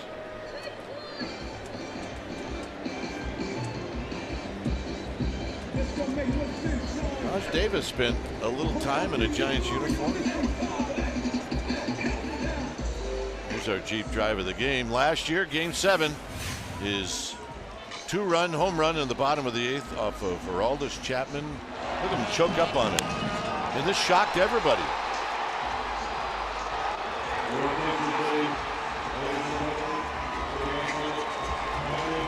Well, it shocked Chapman. It was really one of the coolest 7th games of a World Series we've seen since 2014. Wow, it was.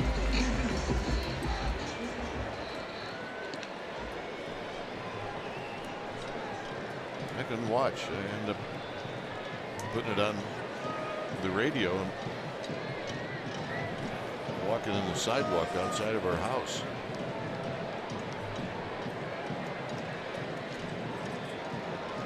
It was my Jay Bruce, Sergio Romo moment. The beauty of October. But for Rajai Davis, I mean, he did something that will never be forgotten in Cleveland, and really never be forgotten with all baseball fans, because whether or not you're an Indian fan really was irrelevant, given the enormous moment that it was, what he was able to do. Great baseball history. I mean, as things turn out, if the Indians win and they're world champions, Raj Davis is still with the Indians. Yeah, probably right. They're not going to let anybody go after that.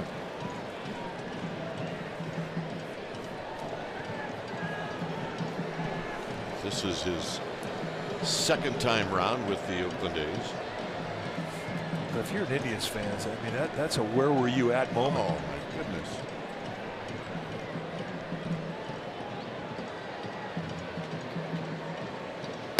Not close.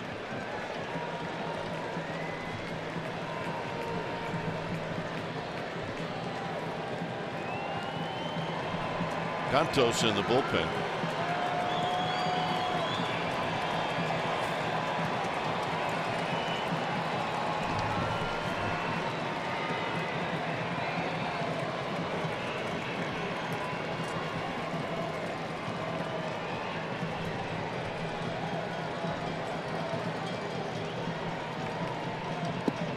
Strike.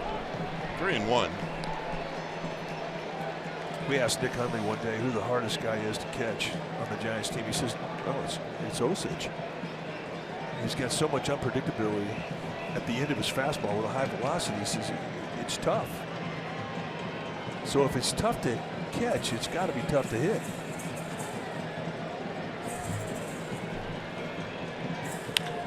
Hit well into left center field. Hernandez looking up. It's off the wall. And they're going to hold Maxwell at third. Well, not tough to hit for Rajai Davis. 3-1 get it in count. He could not walk a runner into scoring position, so he has to challenge, and Rajai Davis jumps on it. He was licking his chops over a fastball looking middle away, got one at 95. And finds a gap. I thought off the crack of the bat this was out of here. So the Giants catch a break, and then Gorky Hernandez is able to field it on the one hop and get it back to Crawford. Maxwell, the catcher, does not have great speed. And with one out, he's not going to risk challenging Crawford's arm. So De Righetti going to come out, paint a 3-pitch picture, give him a challenge. 2 attaboys, and heads back to the dugout. Right fielder, number 23, Matt Joyce. So here's Matt Joyce. Giants will give up a run. They'll play the infield back, at least up the middle. If you're Osage, you got to start thinking about striking a guy out here with a runner at third and less than 2 outs. That's the plan.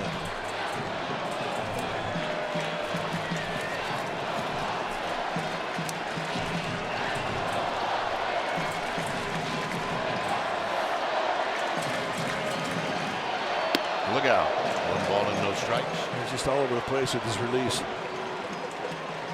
we've seen him get in these frustrating modes where he just can't trust it. And we haven't seen one of these for a while. I mean, like I said, it's been about a week he's had it.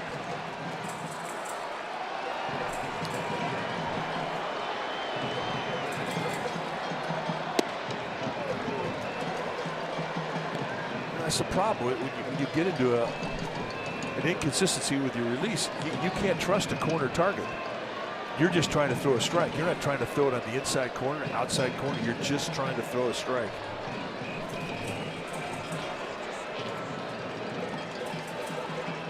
And location mistakes at this level get hit.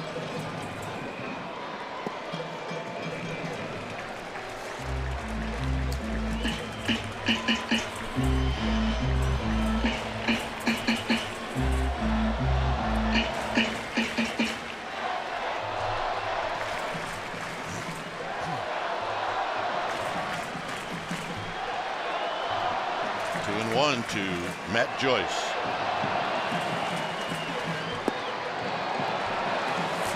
Joyce is seeing pretty good. I mean, those two teasers were not bad breaking balls. They both missed down below the strike zone, and he laid off them easily.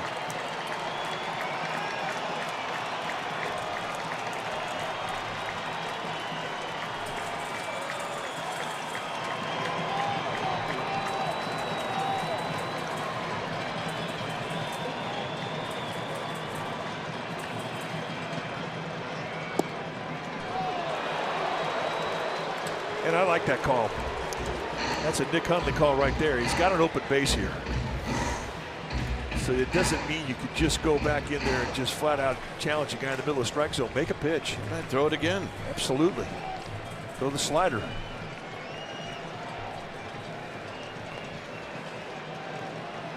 That'll give him confidence that he threw that one in a 3-1 count.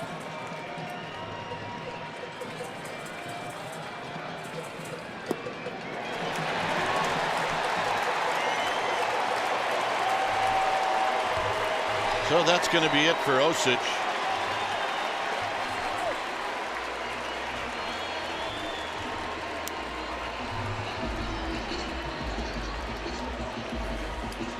When it's time for a change, think Speedy Oil Change and Auto Service, your trusted oil change, tune-up, and repair experts.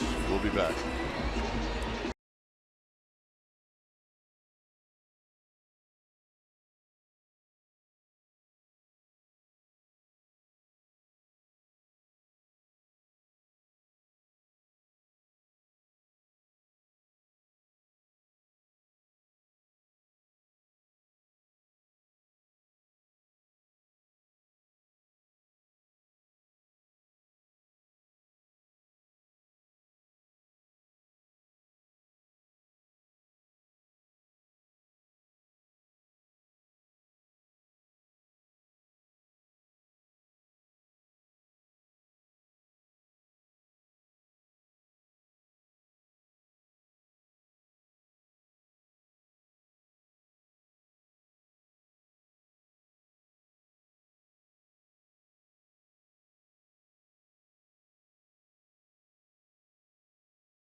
Accountable is more important than ever, and NBC Bay Area's investigative unit is doing just that, changing 25 laws in policy and investigating billions in tax dollars.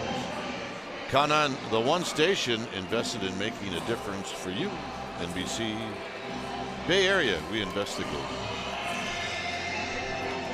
3-2 lead for the Giants, but a lot going on here as George Cantos in the game. Take a look at the body of work for George Cantos. 48 games he has come in with an ERA of 3.83, 53 strikeouts and 49 1/3. And this is a situation he comes into where you have to be a strike thrower here. He's going to face power, and he has to throw strikes, and he has to throw quality strikes.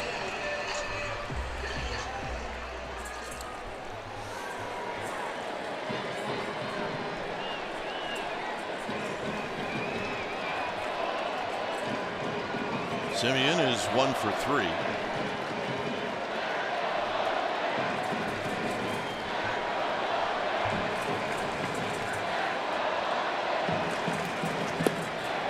balls and 1 strike. Good hard slider. Cantos bread and butter since he's come to the big leagues. Quickly gets on top of Simeon. Simeon's not thinking single.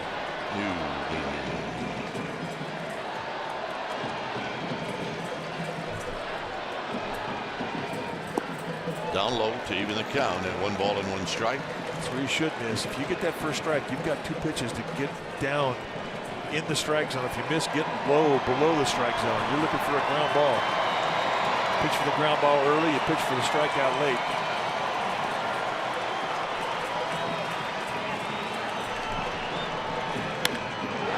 Hit well. Center field and gone. And that's a grand slam. And just like that, the A's take the lead.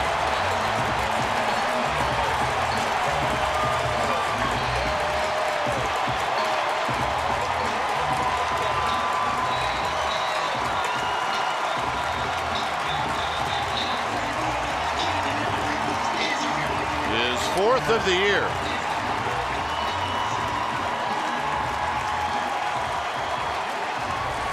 And on a 1-1 count, they set the inside target, and that is T-ball location at 92.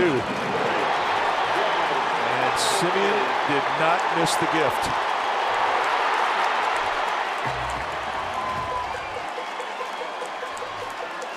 So here's Lowry. And Lowry takes outside for a ball.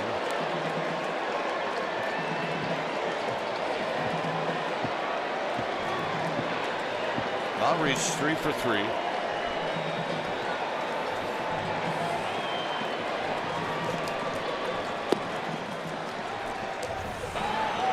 Take a look at the compact power. Got that foot down early. The timing was perfect, and he knew it when he left the box. Watch the foot get down, and now the backside throw.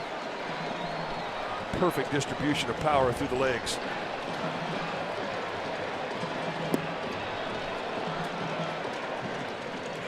So 3 runs charged to Osich. Osich with 2 walks and then the double to Davis. It's 6-3 Oakland.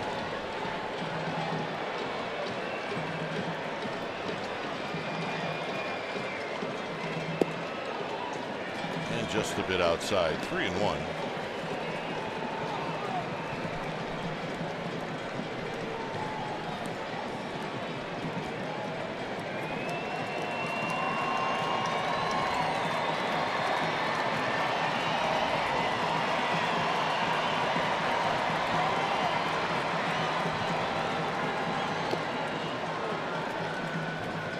Lowry with a big swing and a miss. 3 balls and 2 strikes.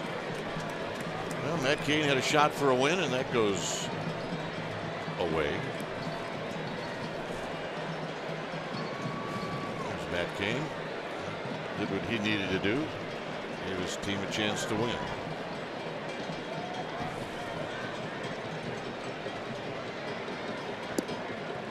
And the walk.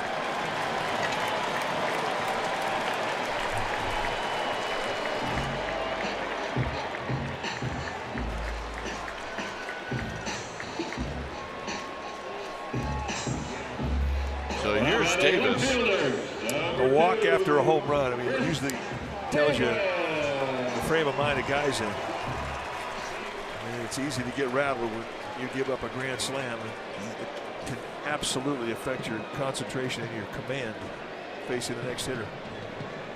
But you got to have amnesia. You got to forget about it and get the next guy. And the next guy is a guy that is not afraid to poke one out.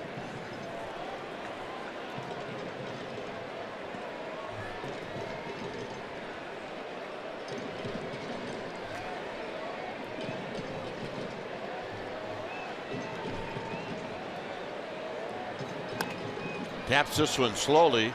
Crawford will shovel it to Panic. That's 1, and Davis wasn't running, and they get the double play.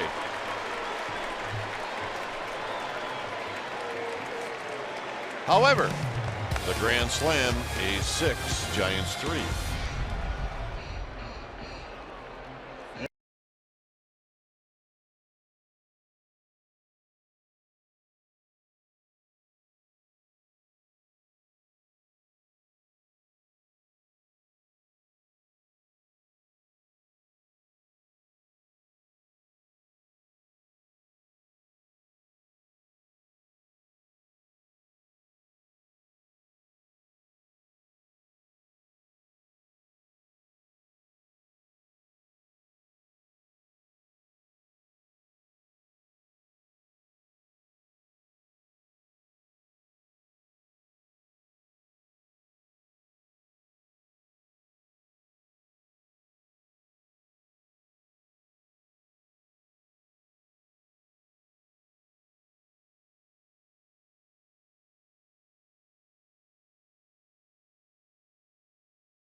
Brought to you by your local Toyota dealer.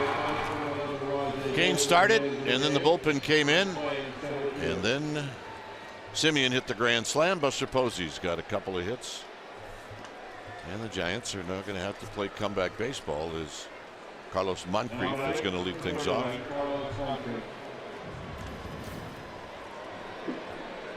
Moncrief with his first major league hit in the 4th, and here he takes a low. Raj Davis stays in the game, and he's now in center field.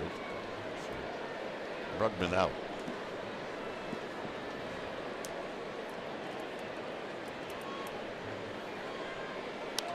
Swinging a foul back. With no pitchers hitting, a guy like Cantos isn't going to get pinch hit for. He may end up going back out there. Well, I'm sure he will. Guy's bullpen had to pitch 4 innings last night. Cantos did not pitch in that game.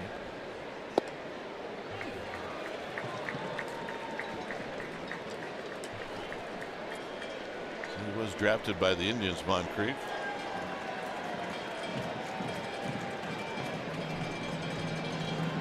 And he takes that pitch down low.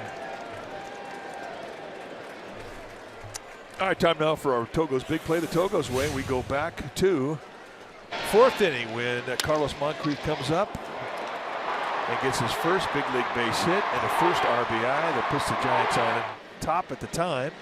And that's our Togo's big play. They save the ball. One he's been waiting a long time to get. And now it's his. He's got a good eye. It's 3-2. His dad Homer played professional baseball, got to the AA level. He was a pitcher. As you mentioned earlier in the game, Moncrief originally a pitcher. He made the transition to a player. Usually it's the other way around. He jumps on this one and it's foul.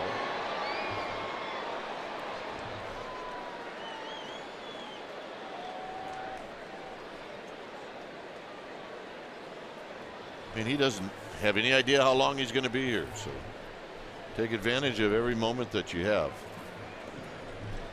And when you think about it, it's kind of how everybody should approach this game.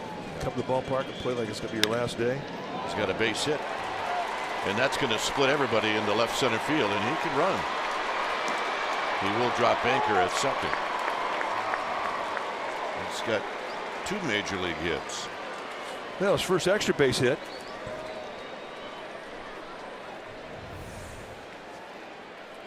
Blackburn with a 3-run lead. He's not going to walk him until he elevates the fastball, a little 2-seam movement. And Moncrief, the way you're taught, you take that movement the opposite way, finds a gap, and let's watch him run.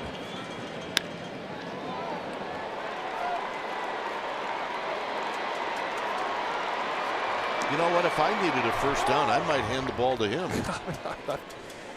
How did football not get this guy? No. But clearly Homer had something to do with that. Oh. And now Moncrief in a rundown. His job, stay in it as long as you can, and he can't do it.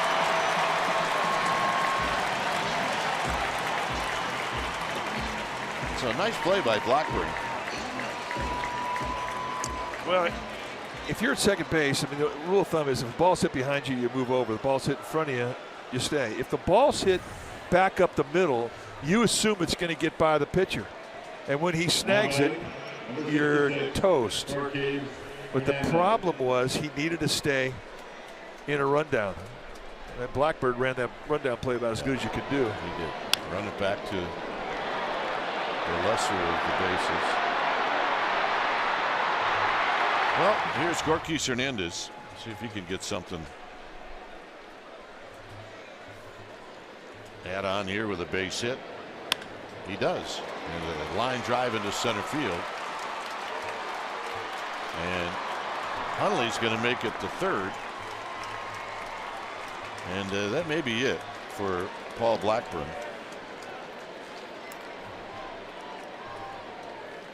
As here comes Bob Melvin. By the way, we should congratulate Bob Melvin. 1,000 wins as a manager. And that just happened the other day. So congratulations. Your old teammate. And when guy that was on the Giants when I started to broadcast. When it's time for a change, think Speedy Oil Change and Auto Service. Your trusted oil change, tune-up, and repair experts.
Giants baseball. Download MLB.com at bat today.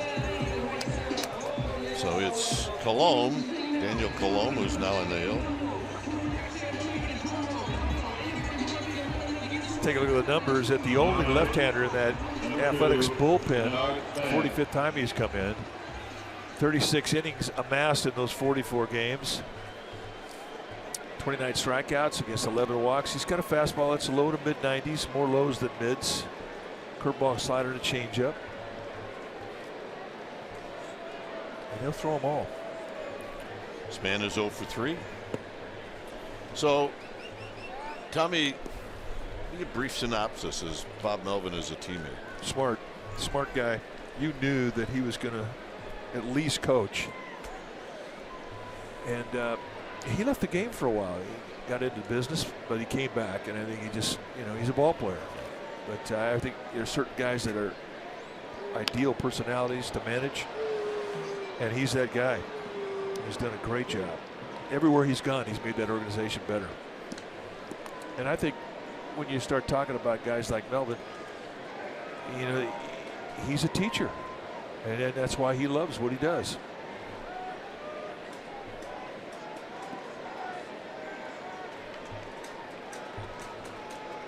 It's a ball and a strike. Hates Stanford, I'm told. He's a Cal guy. 1 ball and 1 strike.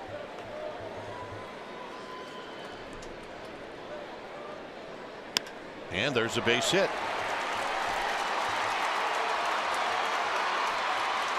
Span will stop at first. It's 6-4.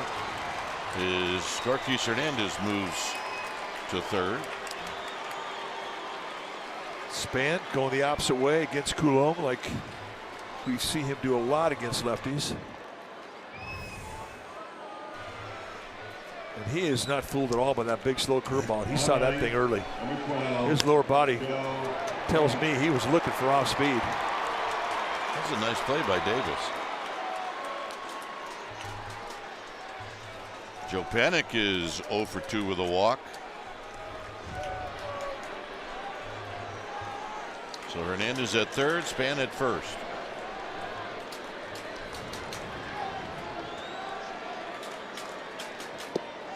And a strike. A sneaky fastball at 87.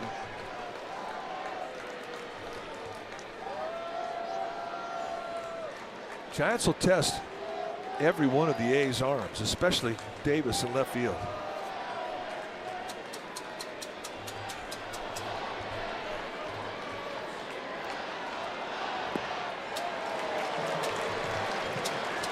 So Panik now in a battle mode. It's no balls and 2 strikes.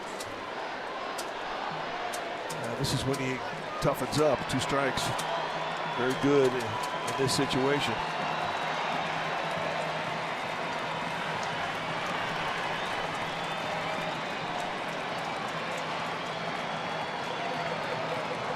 Saw the right-hander Liam Hendricks down in the A's pen.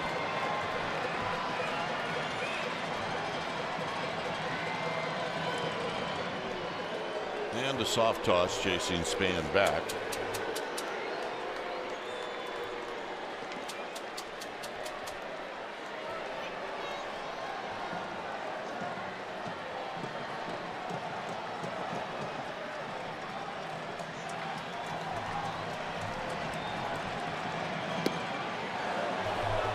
Ooh, Coulomb thought he had it. Wow. And I don't think that was a bad pitch. It comes out of his hands high, and Panic gives up on it. Watch it drop down. That's a good pitch. That could have been strike 3. Panic was second life. And he stays alive as that ball hit the dirt on the foul. No, they got him. I beg your pardon. So they stayed with the breaking ball. And Coulomb just lowers the sights. Now batting, number 9. And he gets the strikeout he was looking for. So that's a disappointing at bat for Joe Panic. And here's Belt. Well, it is when you're down 2 and you've got a chance with a runner at third base in less than 2. So see if Belt can pick him up.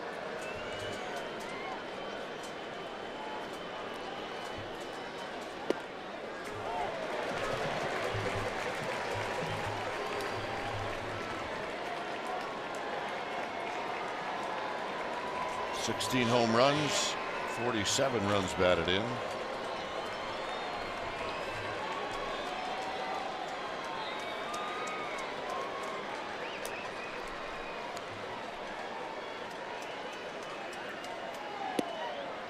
One thing about Raj Davis, he did it when he was with the Giants. He always plays a very deep center field.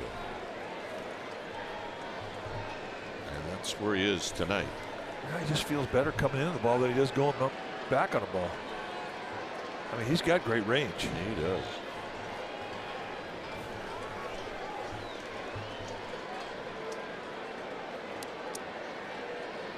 Belt with a base hit.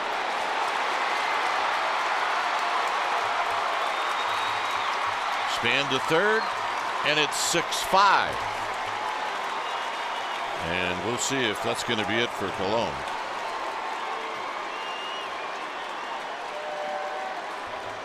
And it is. Another good job of opposite field hitting.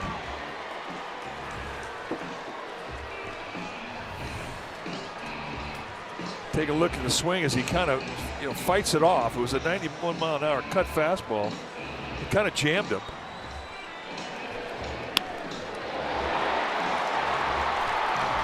But he gets enough of it, and it's a 1-run game. Buster Posey coming up. It's 6-5 A's. Number 31.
For the A's. And Liam Hendricks is the new pitcher. Take a look at the numbers for Hendricks. 47th time he's come in, 3-2 with a 5.6 ERA. 56 strikeouts in 43 innings. He's got a good fastball. It's going to be mid to high 90s with a fastball and normally a hard slider. He's also got a curveball.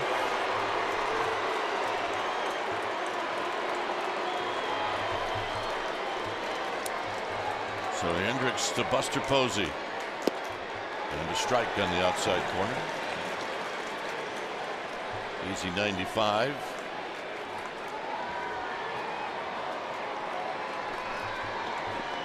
Tying runners at third. That's Denard Span.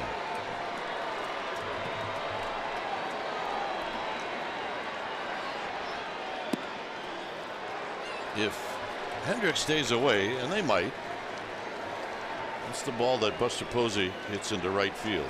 There's a big hole between Alonso and Lowry.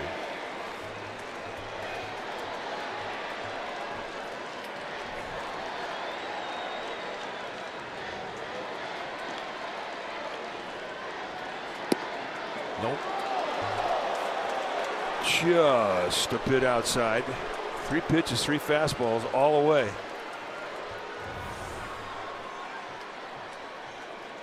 Did miss by a whole bunch. Half a ball, maybe.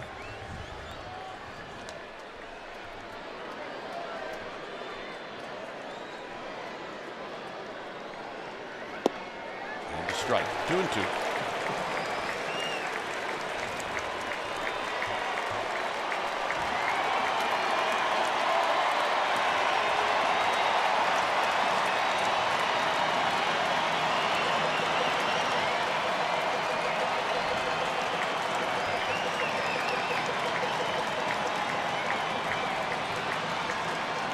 Belt with his lead at first, Span at third, and now a soft toss, and Belt is back.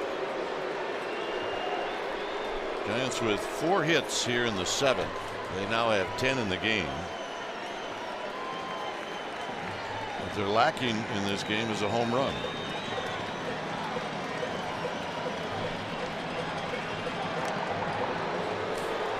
Now that throw-over was called from the bench, but Maxwell, the catcher, knew that. He went over, sat right on the inside corner, and slapped the glove on the ground hard, just to let Posey know that he was sitting inside. That was a total setup. They want to go away. Belt goes, swinging a foul down the right field line, into the seats, and we'll do it again. I mean, that's something, if you're a catcher, you know that that pitcher's going to throw over to first base, and you could do. You could try and set up a little deke, just put a thought in the mind of a hitter. You think Maxwell is thinking at all about coming in? Nope. If they do, I think it's going to be bad. If they come in the strike zone, I think it's a mistake.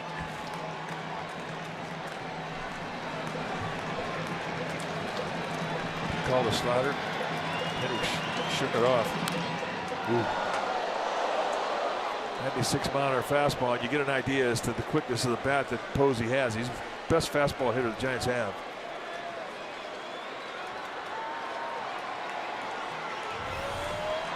Now this is slow motion, and that high location at that velocity is so tough to get your top hand on it just to cover the pitch. Posey does it effortlessly.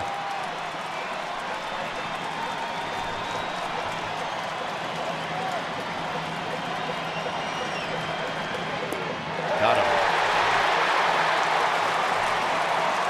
Makes a perfect pitch to Buster Posey.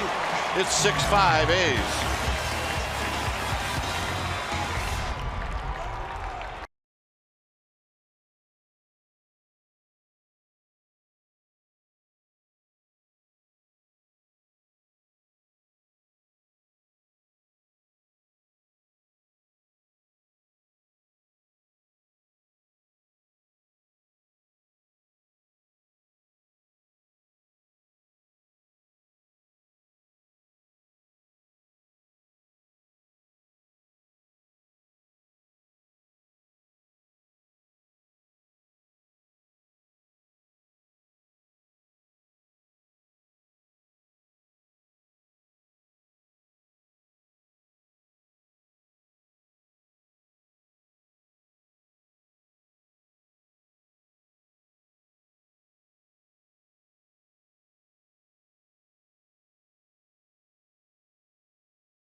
Here we are getting to head into the bottom half of the 7th inning. It is a 1-run ball game. A's lead the Giants 6-5, and George Cantos getting ready to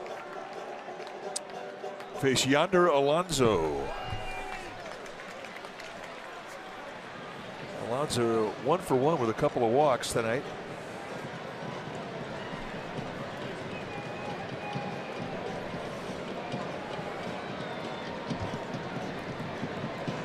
And the pitch to Alonso is called strike.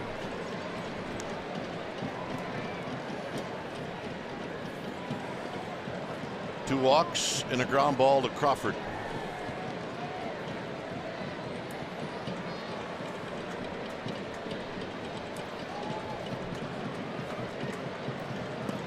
And a breaking ball down low. 6-5. A grand slam by Simeon, and then the Giants came back with 2 to get it to a 1-run deficit.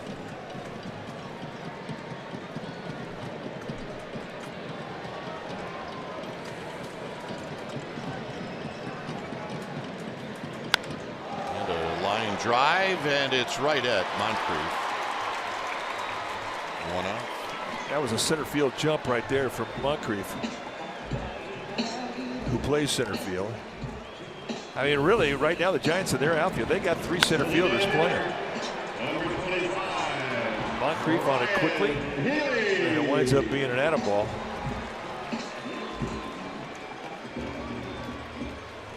So here's Healy.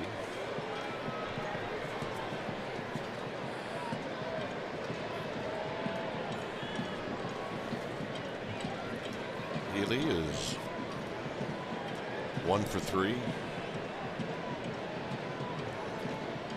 Don't see too many overshifts for a right-handed hitter, but that's what the Giants are doing against Healy. The one thing, if you're pitching and you see Brandon Crawford playing about halfway between first and second, you've got to get over as quick as you can. It's got to be in your mind. You can't hesitate covering first. Good slider. He missed that by 2 feet. Because if there's a ground ball that takes Belt to his right at all, it's just going to be Cantos against the world going to be covering first base.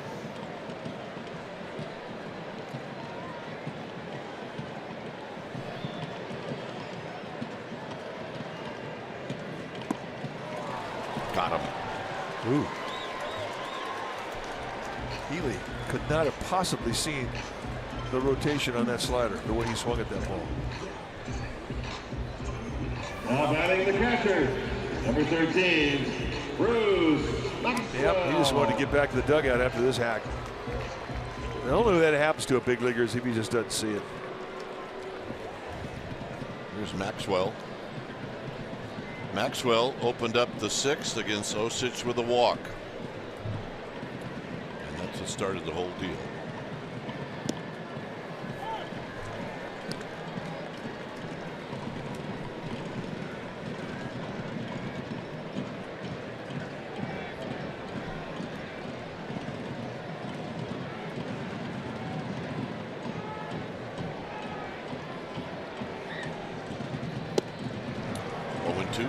Change up. Good one.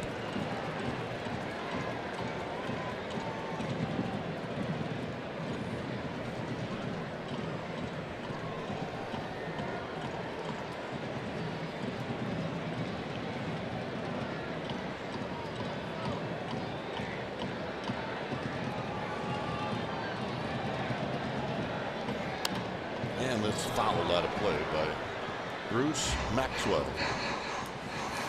Cantos trying to get his team back in the dugout, trying to have a shutdown inning after that 2-run 7th. The Giants answered after the 4-run 6th inning for the A's.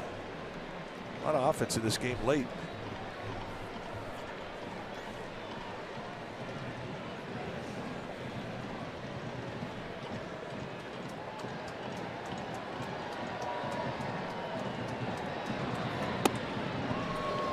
One and 2 on the fastball high.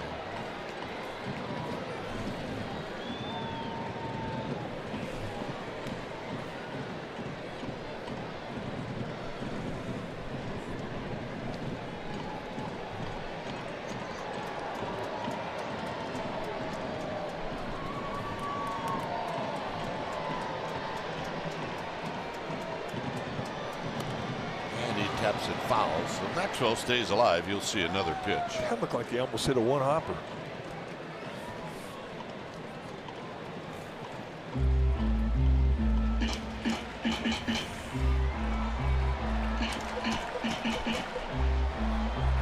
Close. He almost did. You're right.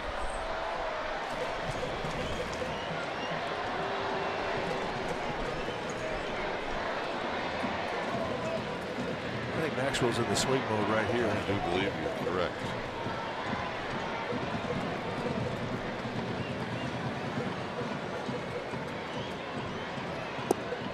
By the way, guess who made a road trip?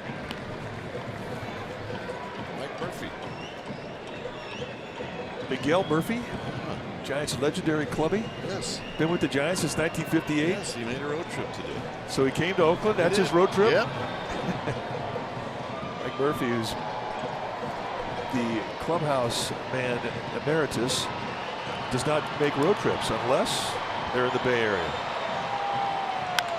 Hit to right. Moncrief back at the wall. It's off the top of the wall. And Maxwell will chug into second base with a double.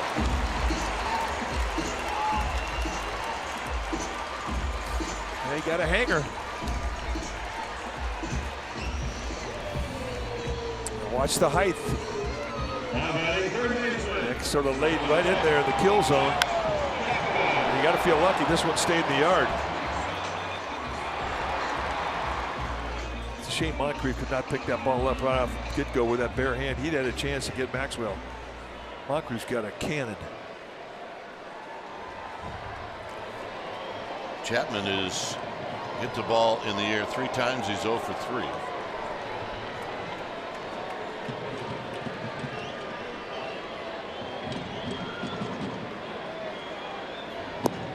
Takes down low, 1 ball and no strikes. So anyway, Murph in a good mood before the game in the clubhouse. Going strong, I might add. Think of all those flights that he took, all the years on the road, from the days of Willie Mays to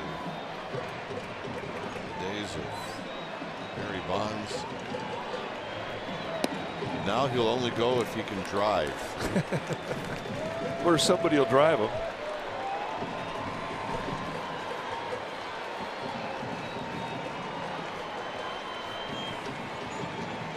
2-0.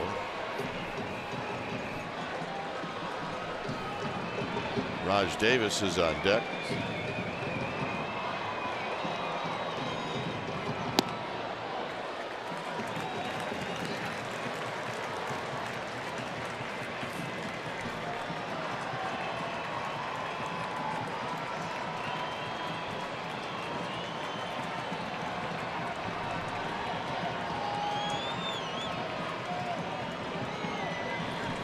First base is open.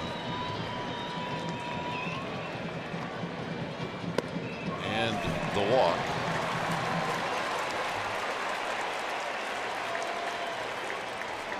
And that's it.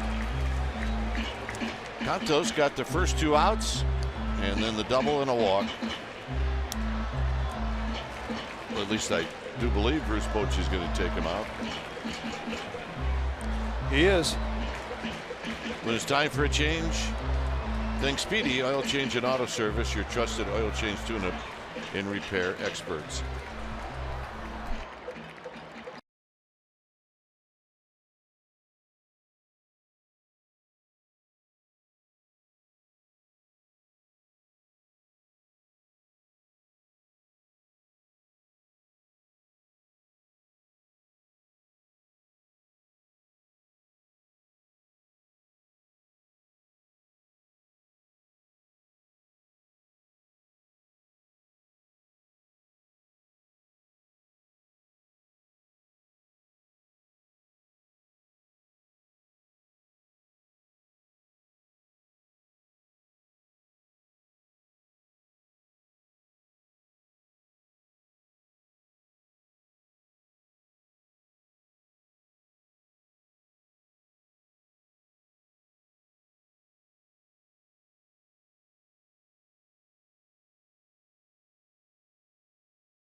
hits. We are in the bottom of the 7th. There's Murph. Tell me Murph doesn't look good, huh? Yeah, he looks pretty much the same way he's looked since we've gotten to know him back in the early 80s. Loves his Giants. Right now it's going to be Kyle Crick taking the ball for Bruce Bochy. It's to be the 13th time that he has come into a game. And he has really done a nice job for the Giants. 17 base runners allowed, 14 and a third. He's got a good fastball, mid to high 90s, curveball, slider, and a changeup. The former starter will throw them at any time. Facing Raj Davis. Maxwell at second. Chapman at first.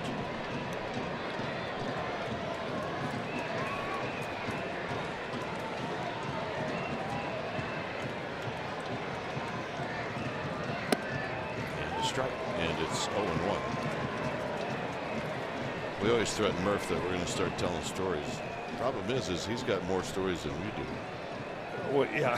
About everybody. About everybody. He could write the greatest book of all times. Oh, man. I think every clubby could say the same thing. Swinging a foul back, and Murph was in the visiting clubhouse all those years, and I mean every once in a while he'll throw out a name. Yeah, I used to drive Stan Musial all over San Francisco. It's like, come on. Not a problem. And he's got a nickname for all of them. I said, Murph, what was Musial's nickname? Stosh. Call him Stosh.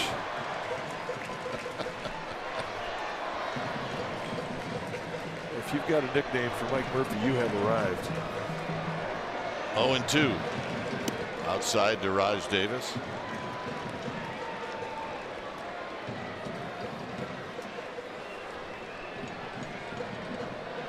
Who did you call Goofus? Was that Davenport? Yep.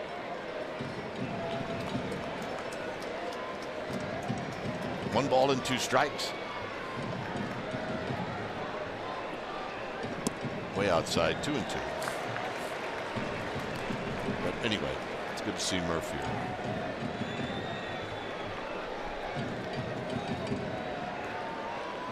A 6-5 game. That's what the Giants are trying to do. Keep it at that.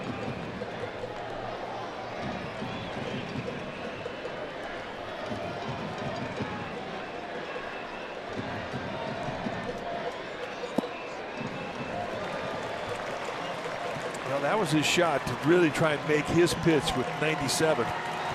He went to an outside corner with it. I mean, he's got an open base, but I don't think he wants to use it. I think he wants to end this inning right here. Yeah, I think he'd rather go after Raj Davis than Matt Joyce.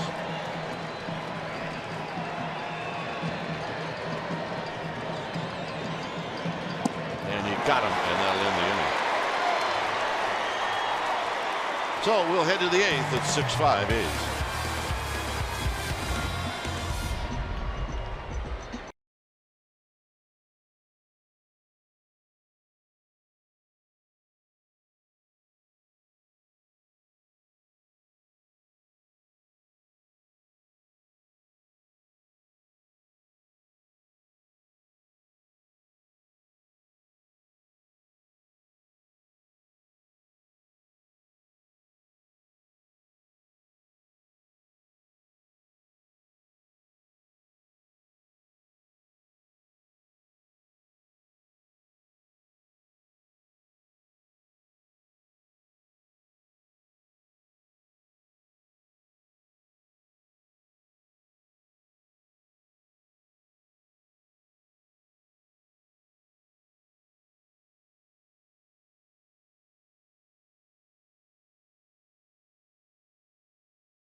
6-5 as we head into the top of the 8th inning.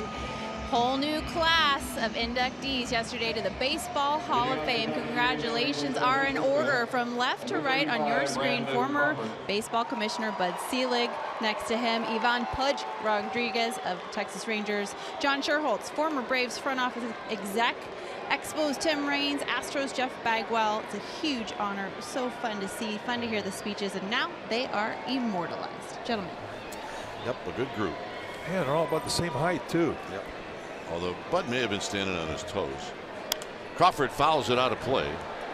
We can say that now, right? He's not the commissioner. Yeah, he puts lifts in his shoes. Yeah, and he sold me a really bad car when I was a teenager. Hardly ran on gas at all. Yeah, you used to pull at the gas station and say, fill it up with oil. Will you check the gas, please? And then the guy would say, oh, you must have got this from Bud's place. Crawford takes high. 1 ball and 1 strike. You know what he is? He's deserving to be in that hall. Yeah, he is. Absolutely. That whole bunch. That's a good class. But Marvin Miller's got to get in, too. Someday, hopefully. 1 ball and 1 strike. Crawford taps this one.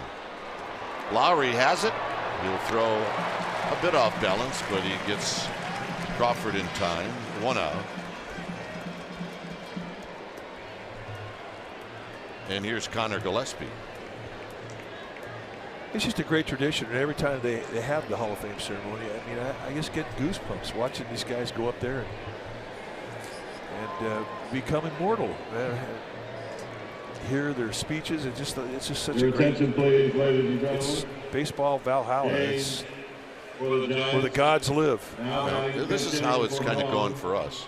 Number 21, Connor Gillespie. For a while, guys were going in that we watched when we were kids. Then guys were going in that we played with. And then guys are going in now that we've never played with or against. Yeah. Only know them as now being broadcasters. Although you missed Bagwell, right? I did. I got Raines, but I missed Ivan Rodriguez and Bagwell. I wish I could say that I played against him. Yeah, absolutely. Gillespie pops it up. This will be Simeon at short, who puts it away. Well, our next TV game will be tomorrow. Giants take on the A's. Game 2 of this 2-game series. It's a 7 o'clock game, and you'll have an hour-long pregame live at 6 p.m. And you see it right here on NBC Sports Bay Area.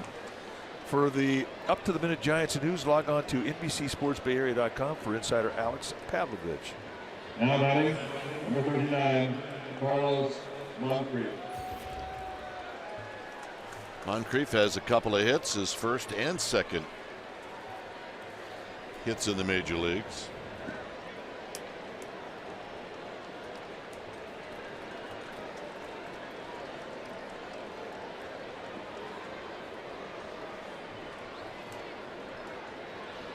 Here he looks at a strike.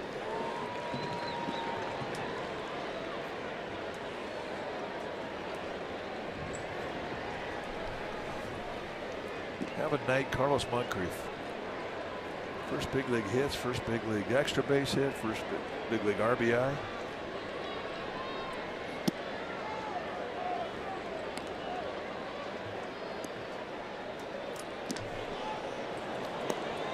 Trinan in the bullpen.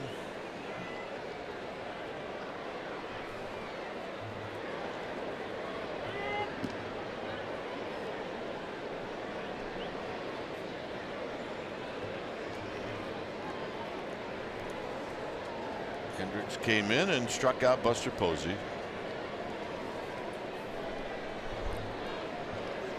There's a strike. 1 and 2.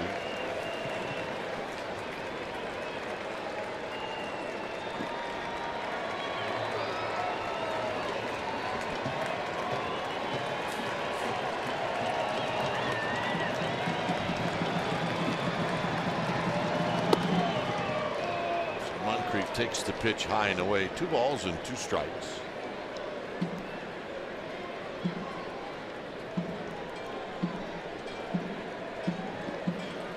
Liam Hendricks is not a long arm guy. I mean, he's got a short stroke catcher. Short arm guys, it always seems like it throws faster because of the arm action. Tap foul.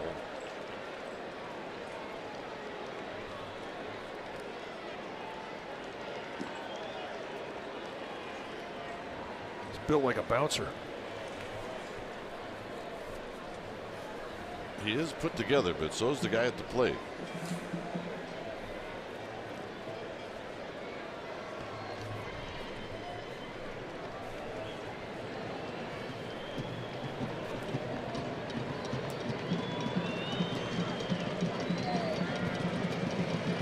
Got him. Moncrief chases the high fastball, and that's going to end the inning. It remains 6-5.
It's brought to you by T-Mobile.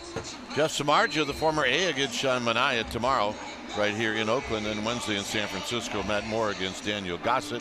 And Thursday it'll be Ty Block against Kendall Graveman. All games on NBC Sports Bay Area.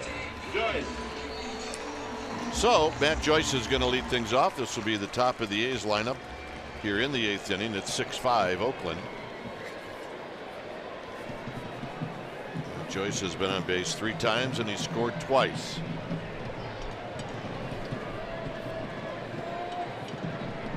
Kyle Crick. Connor Gillespie is now at third.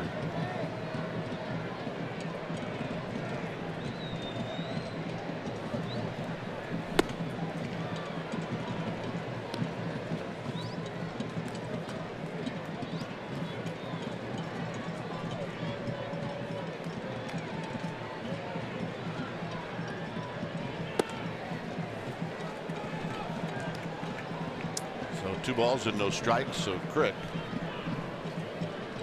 is going to have to come in. He doesn't want to walk Joyce, not to open up this inning. Well, the Giants are trying to keep it close, and there's a strike. 2 balls and 1 strike. I think Bruce Bochy has said that as this season goes on, it may be that Kyle Crick is going to start moving up in the bullpen, meaning that he's going to be pitching innings that are a little bit closer to the 9th. Well, you earned that right. I mean, that's the goal when you get into a bullpen. I mean, you want to get into the late inning situations. I mean, I think everybody down there aspires to be the closer.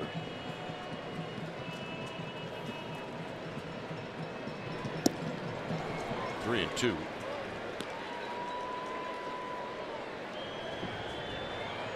But between now and the end of the season, for young Giants, there's going to be opportunity.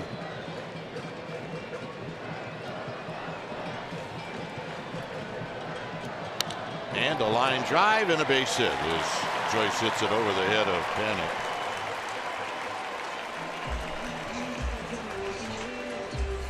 Simeon hit a grand slam in the 6th inning off of Cantos. Well, a 1-1 mistake to location. And Simeon, who was looking to do exactly what he did, hits home run number 4 in the year, and that's the difference in this game.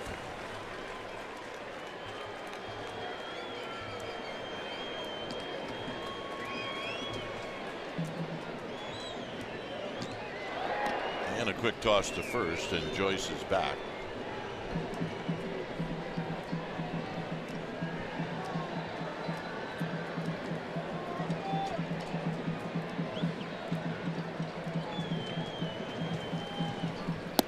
And a strike, and it's no balls and 1 strike.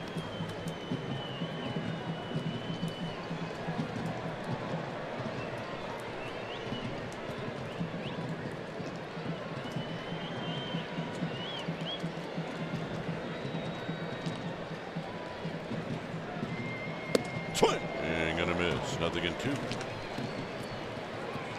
Well, he's got a healthy fastball, that we know, and he doesn't have to worry now about pitching 6 or 7 innings. Worry now about pitching 1 tops. Got him Easily. Let's reach back 97. You know that point you make about, you don't only have to worry about pitching 1 or 2 innings. That's a big deal. Guys are starters, as Crick has been his whole career. I mean, you're going out there with the idea you're going to throw 80 to 100 pitches, and you kind of pace yourself. But when you're throwing 1 inning or short relief, you don't. You let it out.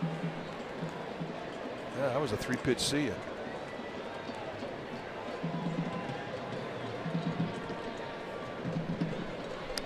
as Lowry takes a healthy rip.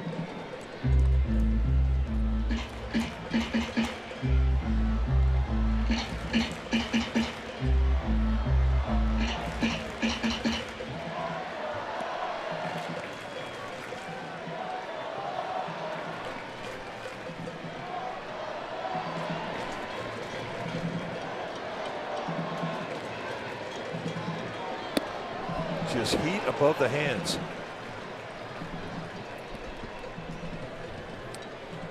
If you got a mid to high 90s fastball and you can locate it on the inside corner above the hands, you can make a good living at this level.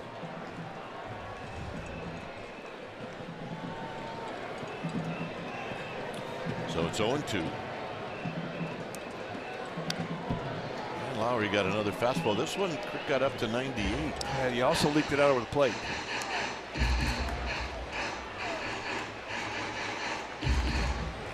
These guys see 98 on a regular basis, so location has everything to do with an effective 98.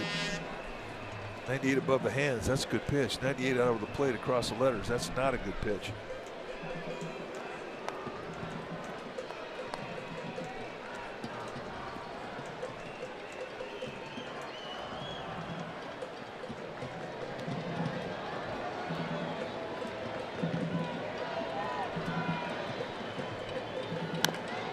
And he rolls it foul. Well, stream the Giants on the go. This season you can stream every NBC Sports Bay Area Giants broadcast on your desktop or your mobile device. Stream on the go on the NBC Sports app.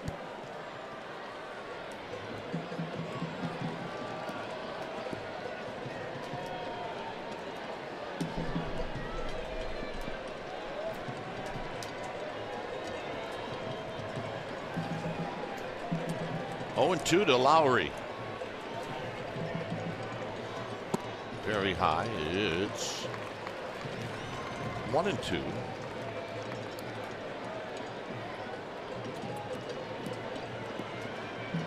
After Strickland getting loose. A lot of base runners in this game.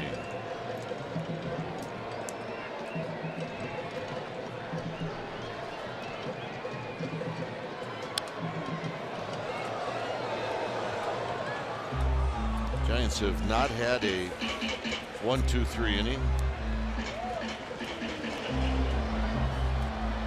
Strickland.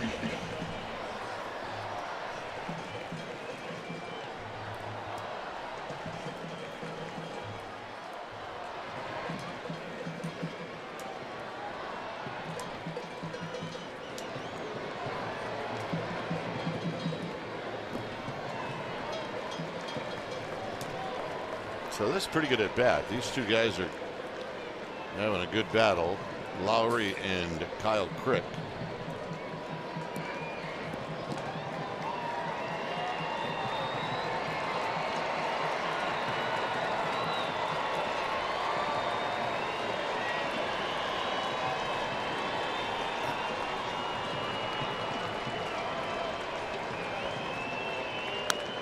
Pulled on the ground, foul.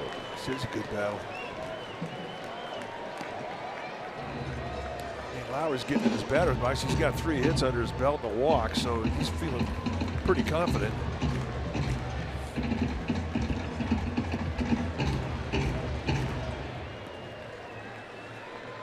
Crick been feeling confident as well. So 2 guys going at each other, feeling good about what they got.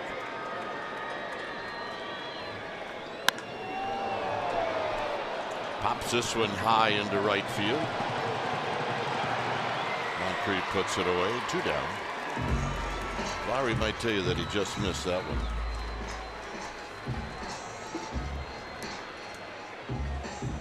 Now batting left fielder, number 2, Chris Davis.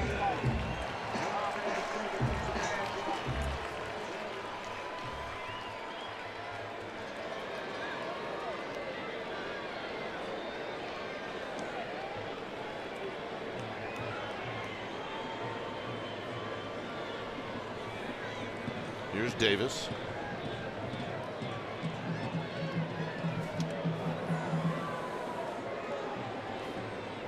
Davis tonight has had a sacrifice fly, and he's bounced into 2 double plays.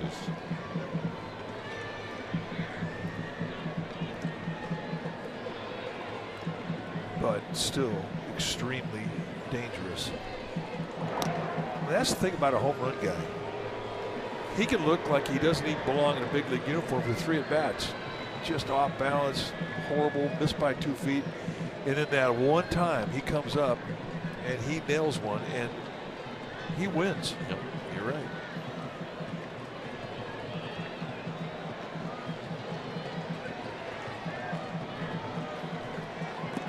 In the dirt.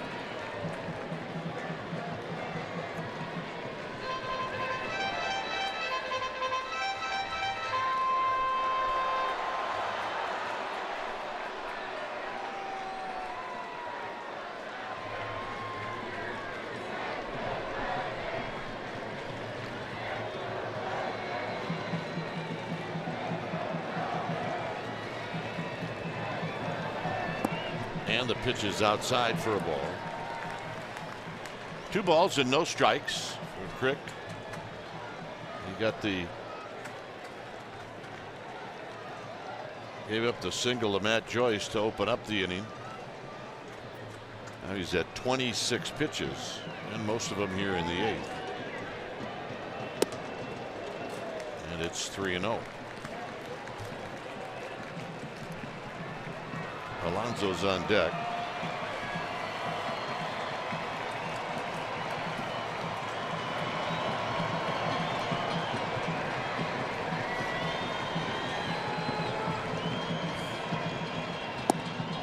And the walk. Man, that's a mistake. They're kind of going to come out and talk to this young right-hander right away. And you don't want to ever walk a runner into scoring position, which is what he just did. And that's going to be it for him. So Strickland's coming in. He'll be facing Alonso. Giants are trying to keep it to a 1-run deficit at 6-5 A's.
Giants post-game live. You get highlights, reaction, analysis.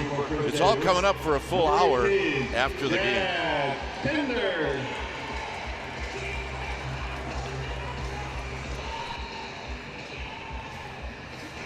So there's Hunter Strickland. Comes in. He's got good numbers. He's trying to get the Giants into the dugout. 44th time he's come in. Hard thrower. Always grips that ball in a split finger grip. He's throwing that pitch more now. Sometimes a break a ball and a fastball.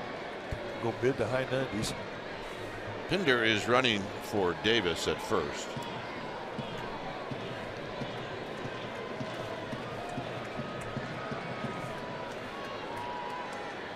And Alonso takes a ball down and in. 1 ball and no strikes.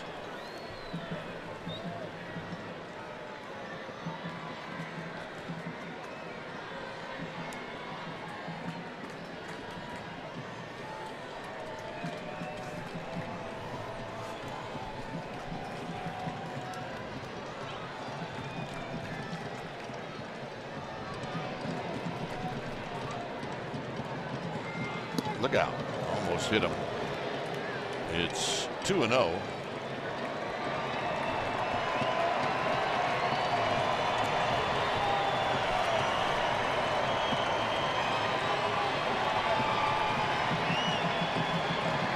Strickland, very deliberate, slow pace.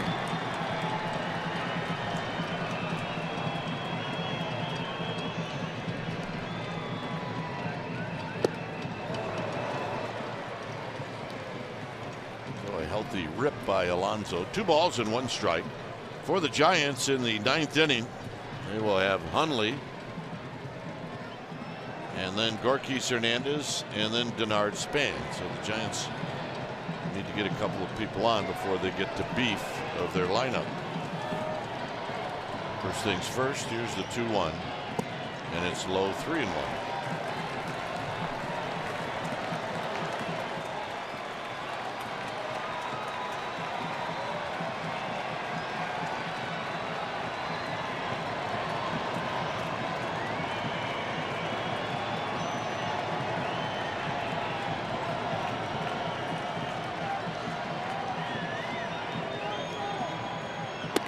The walk. And the walk on an easy take. Strickland struggled with his control in last night's ball game. He had an inning where he did not allow run, but he had 3 walks, one of which was an intentional walk.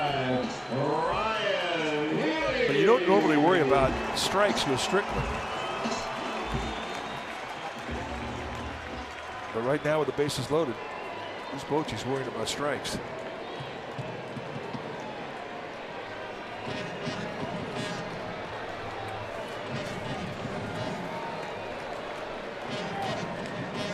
here's Healy. Well, he's a good hitter.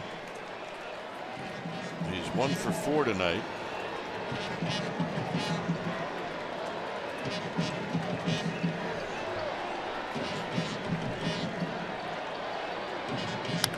Hits one and bolts it into left field.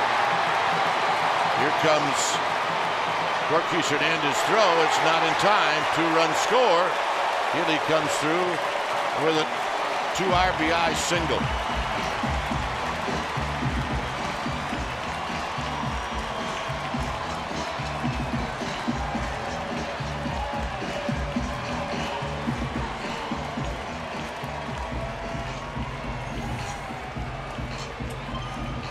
Breaking ball, getting in that strike zone, trying to get an edge here with an off-speed pitch to set up that fastball. He never got the throw. Healy jumps on the high breaking ball. He finds a hole, and that one hurt. Well, walks will kill you. Here's Maxwell.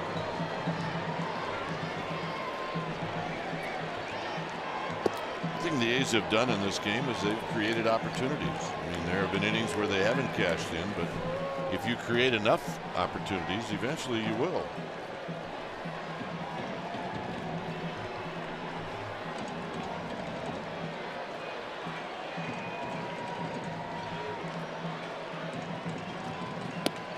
a strike.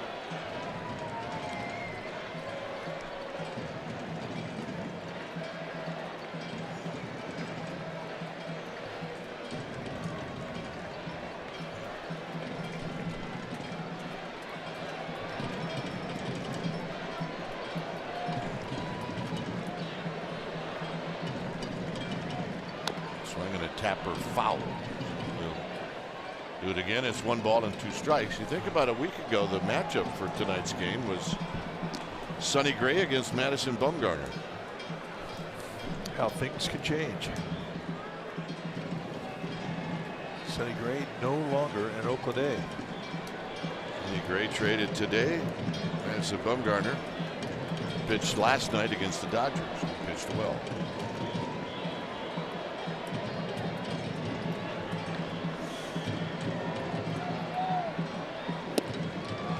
That'll end the inning. So 2 insurance runs, and now we'll go to the 9th. It's 8-5 Oakland.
And Blake Trinan is a new pitcher. Take a look at the year for Trinan. It started out with the Washington Nationals. Came here in a trade. You're going to see great stuff. I mean, Trinan, you're going to see a fastball that goes mid to high 90s. More highs than mids. He's also got a slider and a changeup. And this is a safe situation. And it'll be Hundley to lead things off. Hundley's 0 for 3.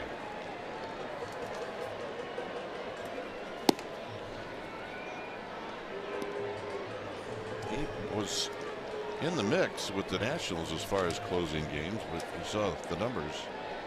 3 saves out of 7 opportunities.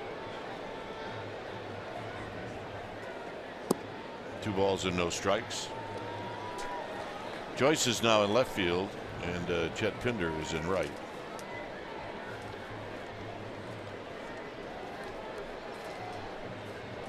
So Hundley well, maybe taking here.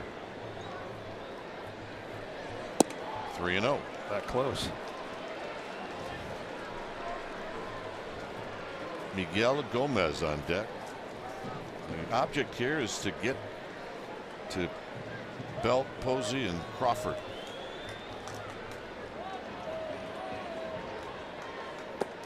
And he gets the call. Hundley didn't think so. It's 3-1.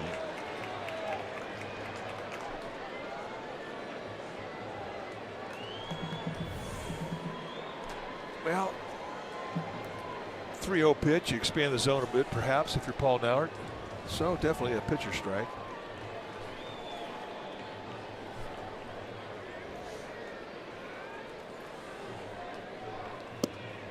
3-2. He comes back in with an easy 96, and I mean an easy 96. And a guy who averages more high 90s than mid 90s, yeah, I think it has to come easy. He's not a max out guy.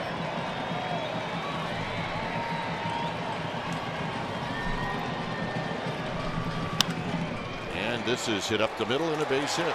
It's a great at bat.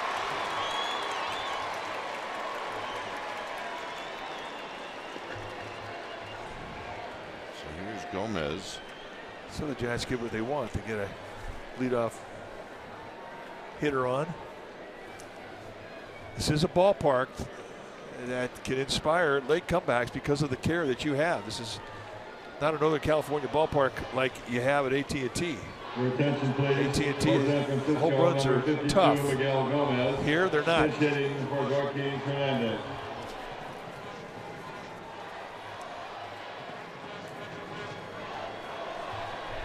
So Gomez to hit. Giants still do not have the tying run to the plate.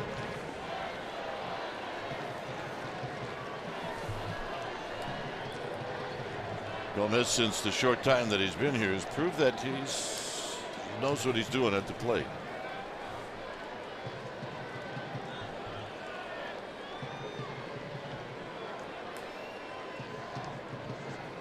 And he takes a strike, and it's 0-1.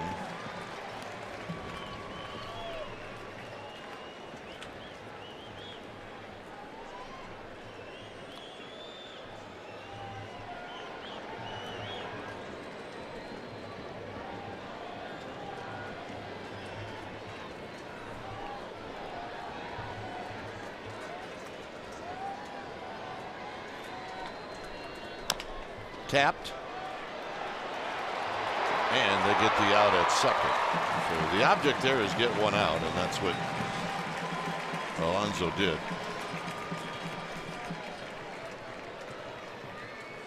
So here's Span. Well, it was going to be all second base, and the momentum of the play took him right to the second base. And as you point out, they needed to get one. Doubtful they're going to be able to get two with the speed of Gomez on the back end. So here's Span. Span knocked in a run with an RBI single in the 7th. He's got one hit in 4 at bats with Joe Panik on deck.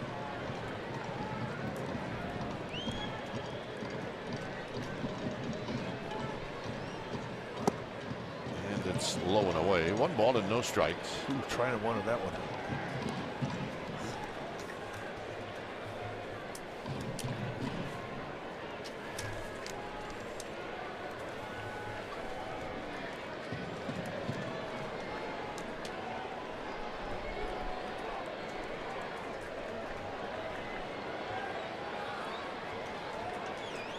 Treinen gets the sign.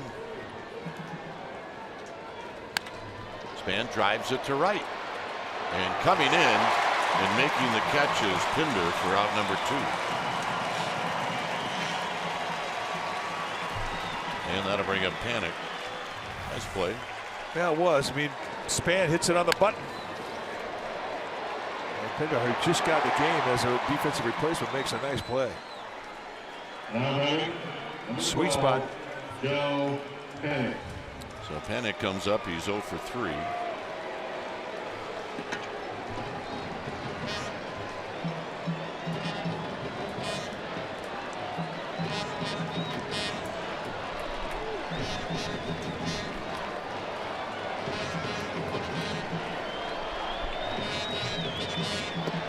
Outside to Panik. Joe Panik did reach in the 5th. He drew a walk. 23 hits in this game.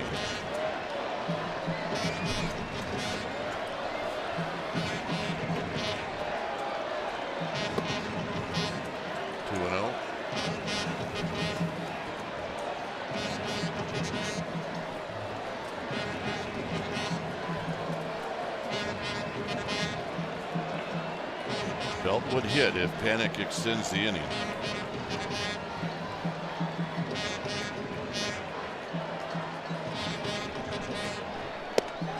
Right there for a strike. I mean, that's nasty movement at 97. Panicked in the take mode. Had the count 2-0, but still, it's an impressive pitch. Two-seam movement. Let's see why the A's like this guy.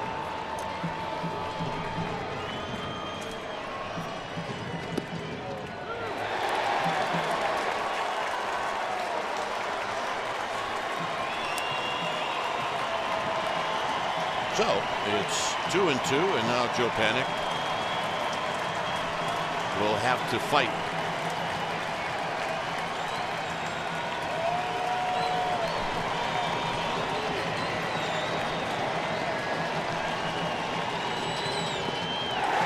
Got him, and that's the ball game. So game one in this road and home series, this 4-game series, goes to the A's. And this was a case, Mike, where the A's really created more opportunities offensively than the Giants. Well, right now the Giants bullpen is in a bit of a slump, and for Matt Cain, who made do with what he had tonight, got the ball to the bullpen with a lead in the 6th inning, but they could not hang on, and another frustrating loss on this road trip. So game one goes to the A's, and a game where there were lots of base runners and lots of hits. 8-5 is the final